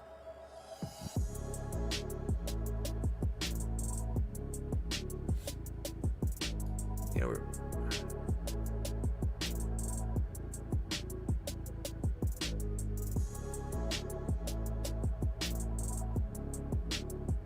Tech has seen a lot of strength this morning.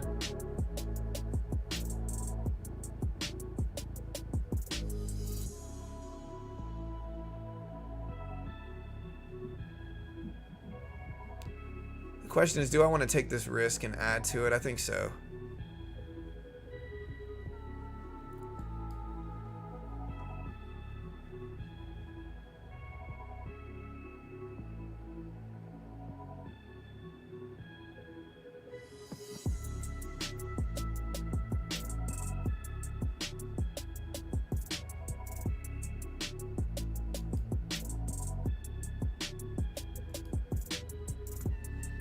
Alright, so we took max size here, try to go for it, see if we can hit our goal.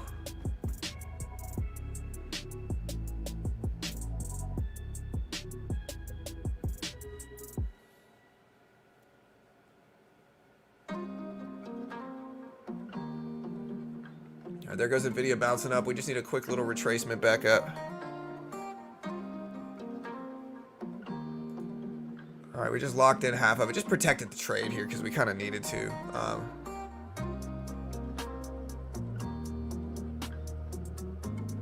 We're up a significant amount, and if Nvidia starts making a test for highs of the day, we should be positioned to pass this today.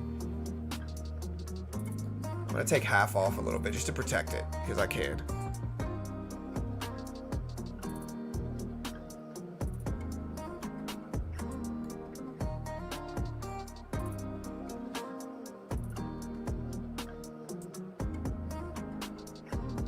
Nvidia looks like it's about to bounce again. Let's see.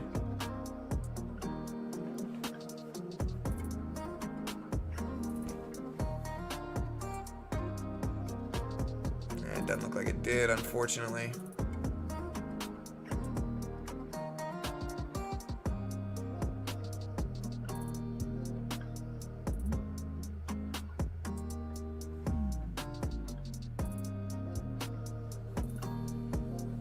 Watching Nvidia close, if Nvidia bounces here, it should drag this up with us. That's what we're trying to mess with. So we're flat. I'm gonna take half off there just to limit my risk.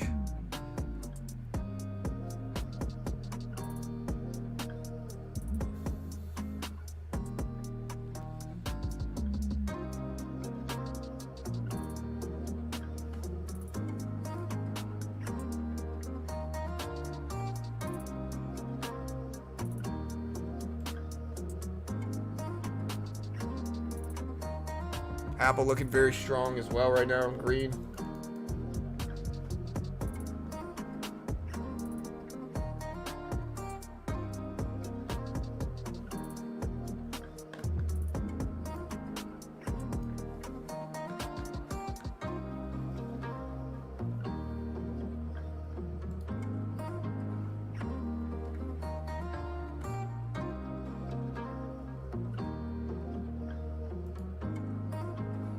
Lock it in profit.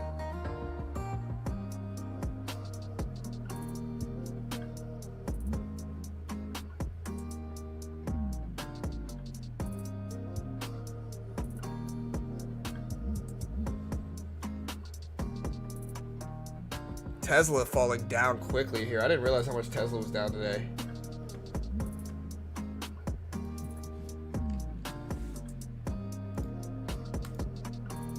Yeah, I'm gonna ban anybody that just spams the same thing.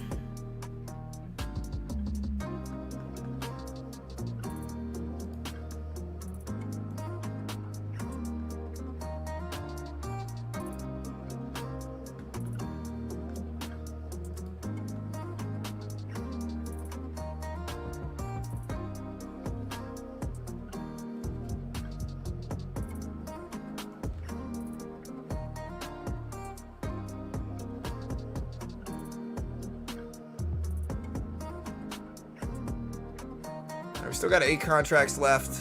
I want to let this run. If Nvidia starts to break highs, this probably will drag the market up.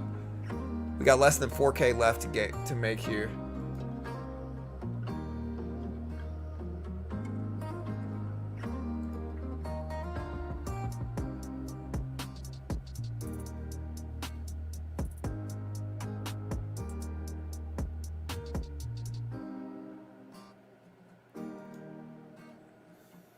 All right, slowly locking in profits. About 3.5 left.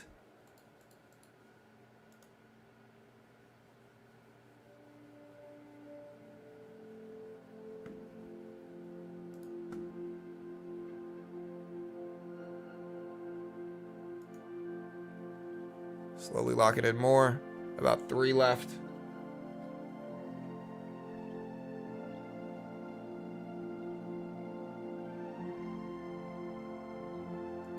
I'm going to take profit here and then maybe add back on a pullback.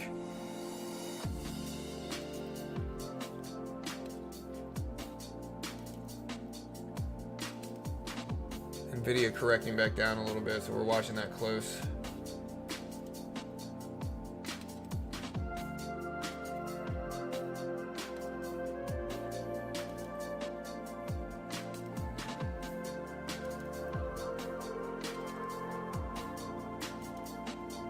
Alright, we're gonna add back.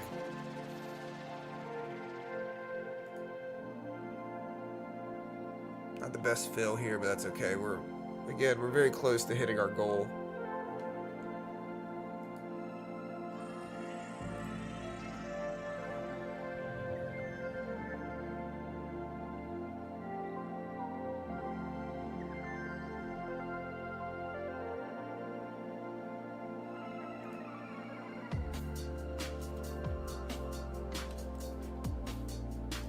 I'm gonna cut the rest flat.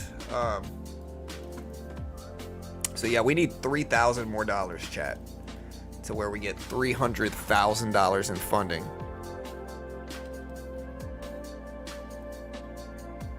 And again, guys, if you want to check out what I'm using Apex's funded account program, where they give you a demo, they test your skill. If you can pass the test, they fund you. If I pass this one, I get $300,000 in funding. We're already funded in 3 other ones. This will be my 4th one in a week.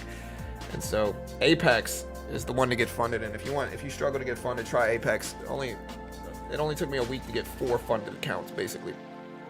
Right now they have a 71% off sale. So every package is 71% off. They have 25,000. They have 300,000. They have static, which means that you don't have any trailing drawdown if you want. You got to find the static package, but that one, it's a little bit more strict, but there's no trailing drawdown. So like you can build up big profit if you can get a cushion in there and swing for the fences. You can build up nice profit in that as well.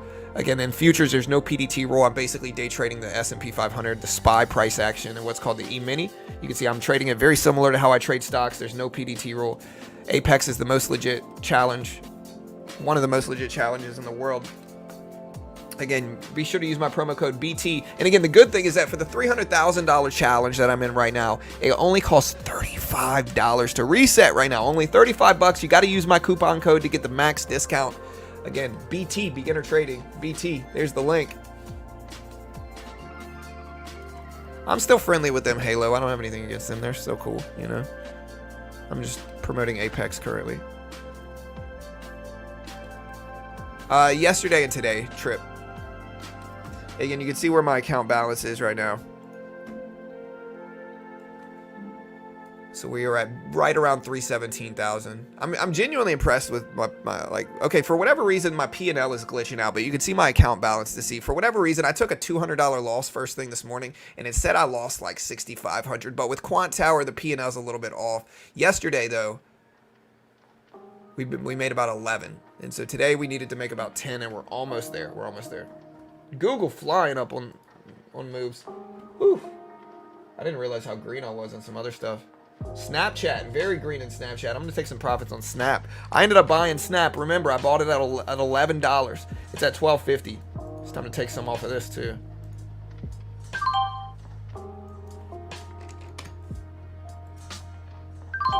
You'll love to see it.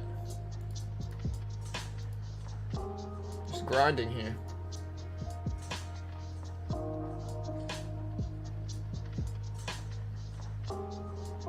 We're in Google still. I'll take a little bit more off of this too, because I can. Take a little bit more off of that.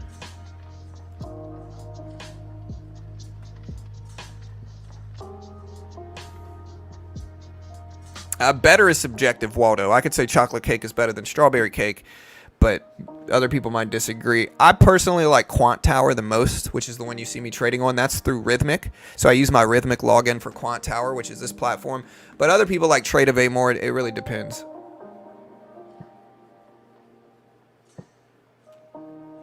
Nvidia getting up there, guys.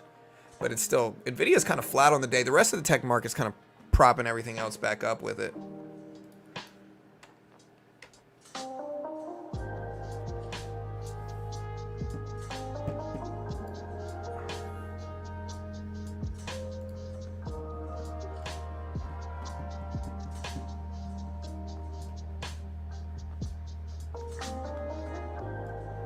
Google up to 137s, man. Google looking lovely here. Again, we ended up dip buying Google at about 134s a couple days ago. The reason we bought Google is very simple. If you look at this pattern here, right? If you look at a long-term pattern, usually I like buying healthy companies in pullback periods. Google has been dipping down since the end of January. So for a month or two, Google has been dropping. And again, all this red action made me want to buy the dip. We bought the dip. We caught the bounce. We've scaled out of it, taking profit. Really nice swing trade here. We've been holding it for a few days. We ended up rebuying back into Google on the 5th. So we ended up buying it Tuesday. I'm not sure, Mo. I would reach out to them and check to see about them. If you're talking about Top Step, I'd reach out to them first, brother.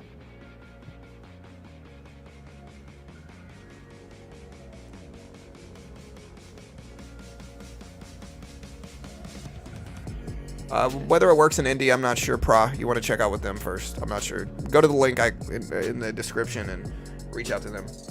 Yeah, they should have a list of countries. Let me see.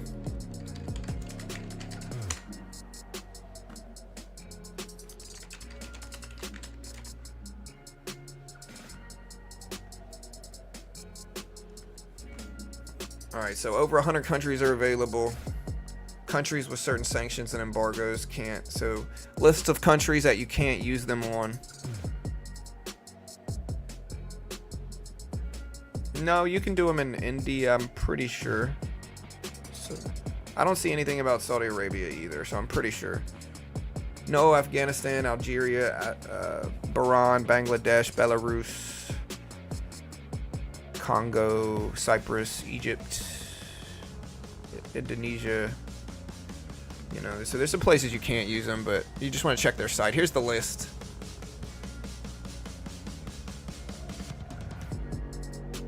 Again, just remember to use my promo code BT.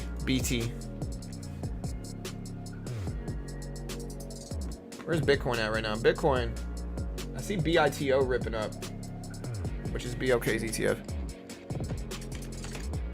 Bitcoin is ripping up, breaking highs.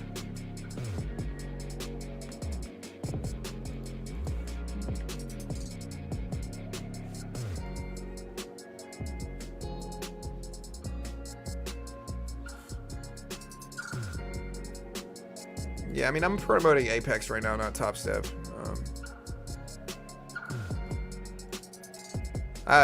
Top Step's still great. I don't have anything negative to say about them. But yeah, how did Broadcom earnings go? Do you use level 2 data? Personally, I don't. I don't see any value in level 2. You know, level 2, and again, I'm gonna say some pretty controversial stuff regarding level 2. But I don't personally use it at all. The only way I'll use it is if we're halted or if there's like some type of big spread on the chart. And I'm going to tell you this, guys. Level 2 is one of the most like complex things you could ever look at. You know, you might have some traders that claim to have this huge big edge trading level 2. Most of the time, they're just trying to make it seem complex so they can sell you a course. So like, if you want to look like an expert, you pull the level 2 up, you act like you're just seeing all these different things on the tape, and you know, somehow letting that influence your trades. The reality is, guys, for level 2, the reality is level 2 is so freaking manipulated. People throw huge orders up, they pretend to throw big orders up and then delete them. They do all these manipulative things on level 2 that gauging real price action based off of the level 2 is almost impossible. I don't care what anybody says. Again, most of the time the people that are claiming to be some type of level 2 expert are just trying to sell you something. They're trying to sell you a course on level 2, right? The reality is incredibly difficult to gauge anything meaningful from level 2 outside of just basic fills, spread, stuff like that, right? At least time and sales are actually filled orders. So at least time and sales are at least filled orders. Level 2 is not even filled orders. Anybody can throw anything up there to make it look like a big order. It's just not as reliable.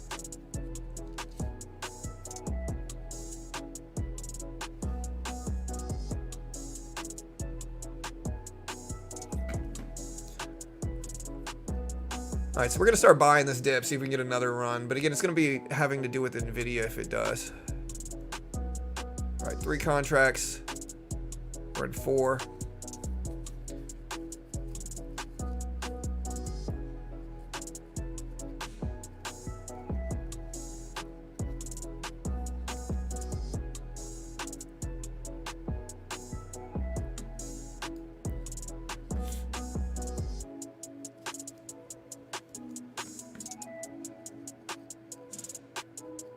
All right, we're agreed on these 4 contracts here.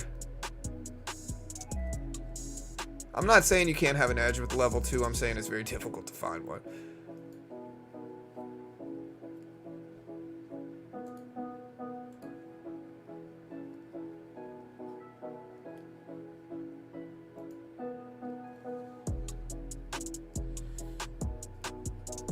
All right, less than 3 grand left. Chat, we got 4 contracts left. I'll try to add some size here.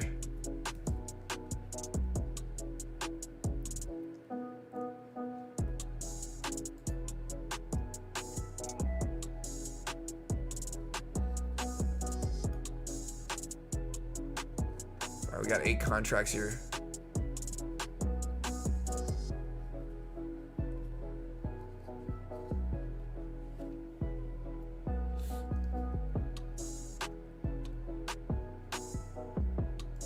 I cut my size here. I'm watching NVIDIA very closely. I just don't trust it.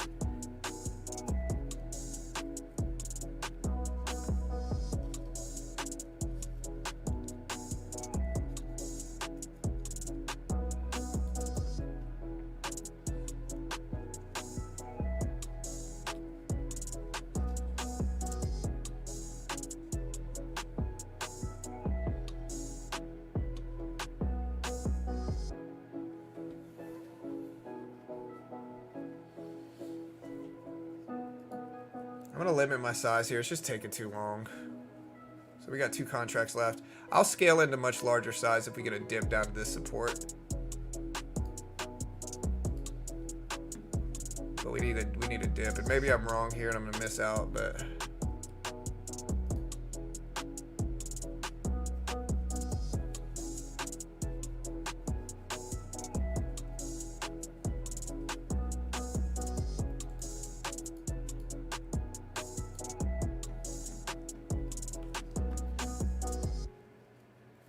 yeah, AMD's ripping up.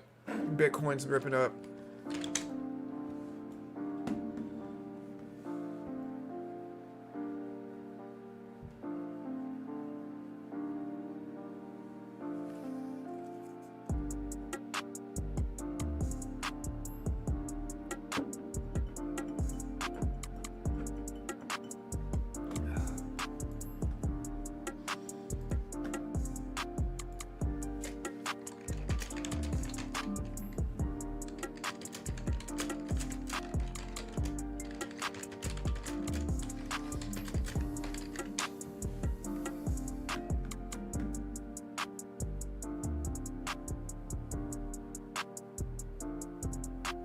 Apple just broke highs.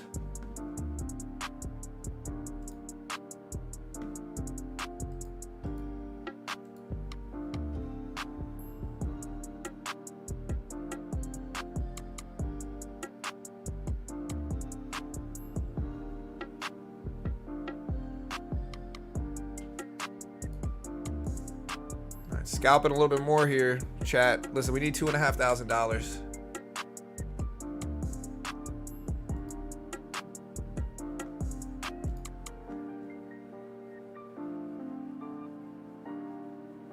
We're almost there. I'm gonna go ahead and cut this and then we'll just add back. Wait, what? Where did this order come from? Oh, whatever. All right, so we need 2.5K. All right, 2.5K. I wish I could see what my actual profit accuracy was today, because for whatever reason, like, again, we're up close to 10 today. 4.21 or 4.25 to 1 win loss. This is wrong. I didn't lose 6,500 at the open. I'm not sure why it said that. You can see in my actual my balance here that that's wrong.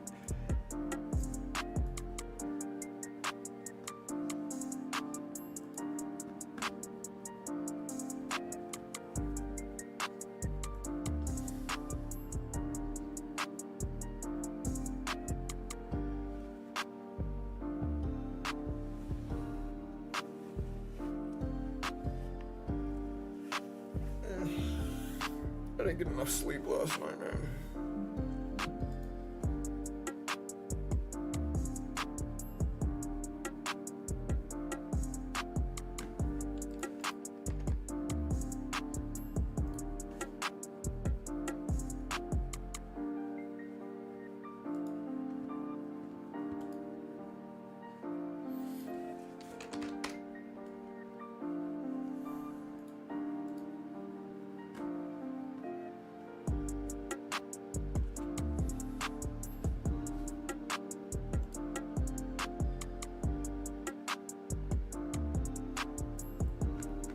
Alright, so we did break highs. Very easy to make money today. Google's still running. Apple ripping up to 171s. Beautiful day for me. Here's my equities portfolio today. This is my equities portfolio. We are up $322 roughly right now. A little bit more than this now, but 300 plus in equities.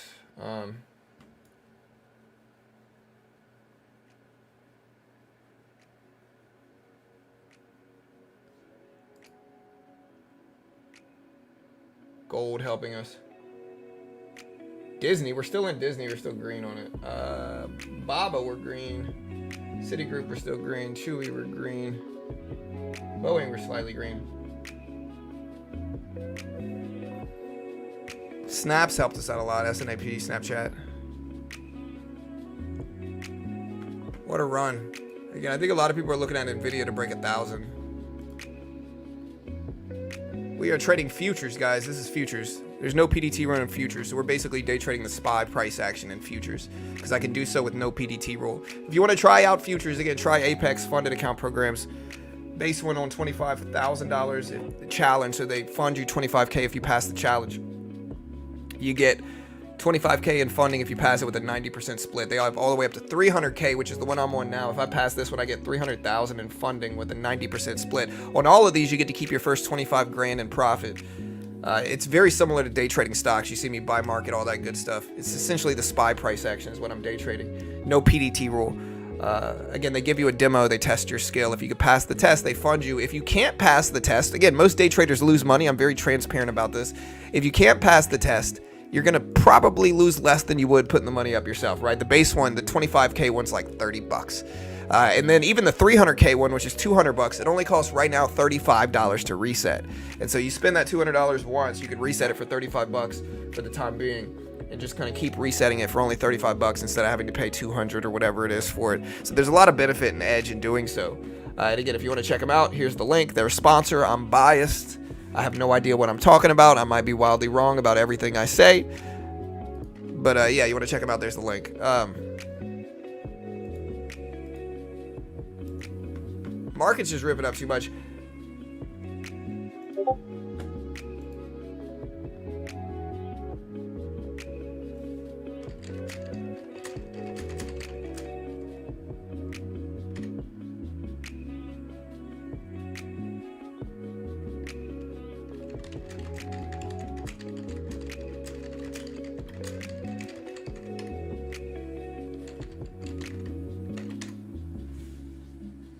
Next week, remember, guys, we got CPI next week. Very busy week next week for CPI.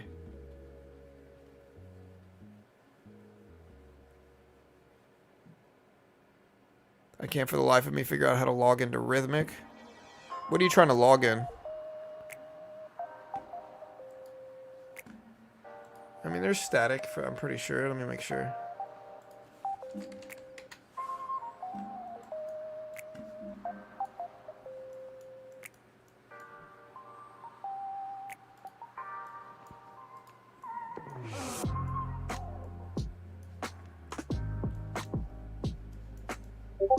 Yeah, here's the static, the 100K static. So yeah, this is the one that you can use.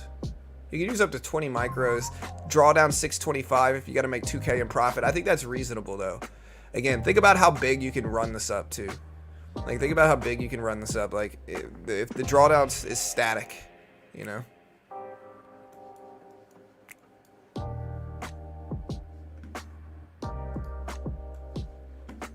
Google's still flying up here, man.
Listen, guys, we got 800 people here now. I only need 130 subs to break 130,000. Guys, 130K. Listen, I'm never going to pressure you. I'm just not the type of person to pressure you. All right? Like, I'm just not that type of person. If you don't, I'll hate you forever. I'll ban you for life. Do it now. Sub now, guys. Also, listen, I'm sitting here, out of the kindness in my heart. I'm purely here to just help people. Like, that's what I do. I just like helping people, I just like helping people. Like, that's what I'm doing here. It's definitely not financially incentivized at all. I'm purely just here to help people. There's no financial interest in this for me at all, like at all. I'm just not that type of person. But with that said, if you want to check out our latest sponsor, guys, check out our company called Chart Prime. It's a trading view indicator service you can use in stocks, Forex, futures, anything with a symbol on TradingView, you can use this. Now, granted, they're a sponsor because they pay me money. And so understand I'm biased because they pay me money. And so again, if you want to check out Chart Prime, look at the link. So they're a trading view service. Look at the strong signals. Genuinely impressive. I can't fake this. I also can't guarantee you're going to make money, but look at the strong buy signal, beautiful bounce, sell signal, beautiful drop. This is a 5-minute chart, so this is hours. Too. Strong buy signal, beautiful bounce. This one probably didn't work. This one probably didn't work. This one definitely worked as well. Let's keep going back and back testing. So that's 2 so far that didn't work. Look at this strong buy signal. Beautiful bounce. Beautiful bounce. All right, so let's just tally that up. 1, 2, 3, 4, 5, 6, 7. That's 2 out of 7. All right, that's 2 out of 7. Pretty good accuracy, like 70%, a little bit under 70%. Let's keep going, though. Sell signal, drop. Strong signal, bounce. Sell signal, that one was probably wrong. That's 3. Buy signal, bounce. Sell signal, drop. Buy signal, bounce. All right, so that's 3. All right, 1, 2, 3, 4, 5, 6, 7, 8, 9, 10, 11, 12. 13. 3 out of 13 didn't work. 3. Very good accuracy. Very good accuracy. I can't guarantee anything. Test it yourself. This is just a small piece of what they offer. Look at the beautiful sell signal. Strong buy signal. Again, this is a 5-minute chart. I can use this on any time frame, hourly, intraday, whatever I want to use. I can also use any of these symbols here. Back testers, oscillators, screeners. Remember, I can't guarantee you're going to make money. Nobody can. They're a sponsor of mine. I'm biased. But if you want to check it out, it's like $40 a month. A great way to help support the channel here. They got some pretty cool indicators here that you can use. Just custom indicators. You can check out the link right here. It's called Chart Prime. Great way to help support your boy here in this channel. We're going to get ready to do a crypto show today, guys. So we are going to do a crypto show today. So if you want to talk about everything crypto with us here at the Beginner Trading Crypto channel, be ready. Here we go. We're going to get ready. And again, if you want to check out my other sponsors, link is in the description. Y'all have a safe and happy weekend, guys. Remember, always remember, I have no idea what I'm talking about. I might be wildly wrong about everything I say. I hope you guys stay safe. Have a great weekend. Let me know who you got. Do you got O'Malley or Marlon Vera? Guys, I'm going to go with O'Malley. I think O'Malley's got better skills, but I'm not going to be mad if Vera wins. So again, I'm not going to be mad if Vera wins.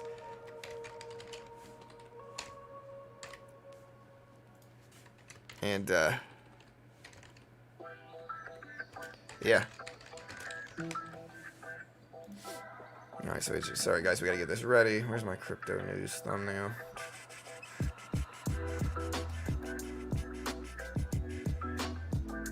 All right. Again, stick around. Again, we're about to start up our crypto news.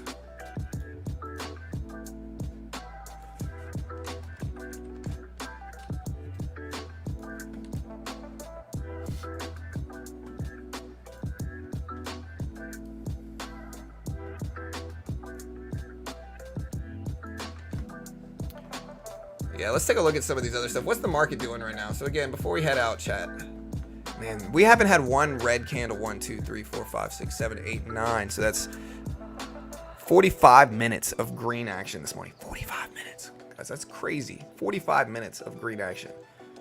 No red candle in 45 minutes. Genuinely crazy.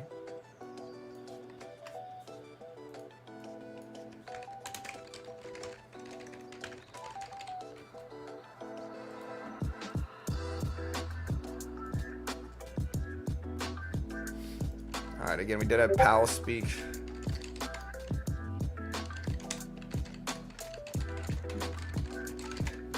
All right. Where's the ceiling for NVIDIA? Yeah, I think NVIDIA might be breaking $1,000 a share today. We'll see, though. It might not, of course. Like, we'll see if it does. Again, it might not. I don't know if it will or not. I think it certainly could. But again, we'll see if it breaks $1,000 a share. It's pumping up. The market's gone absolutely nuts. So, again, don't go anywhere. As soon as we close this stream down, it should redirect you to our crypto show we're about to do. So again, don't go anywhere. As soon as we close this down, it should bring you to our crypto show. If it doesn't, for whatever reason, bring you to our crypto show, again, you can just go to this link. All right. If it doesn't, for whatever reason, bring you to the crypto show, here's the crypto show link. Where's the NVIDIA going to end the day? There's the link right there, the crypto show. Make sure that's right. Yeah, that's right. Live stream. Make sure this is right. Redirect. Yes, sir. All right, that's cool. All right, guys. Yeah, we're going to go ahead and end this stream. Go ahead and mosey on over to that crypto show we were talking about. And so, yeah, don't go anywhere. As soon as you get to the new show, hit the subscribe button. Help us grow the crypto channel, chat. Help us hit the crypto show. And, yeah, I'll see you guys over there. Y'all be safe. I'll see you guys there.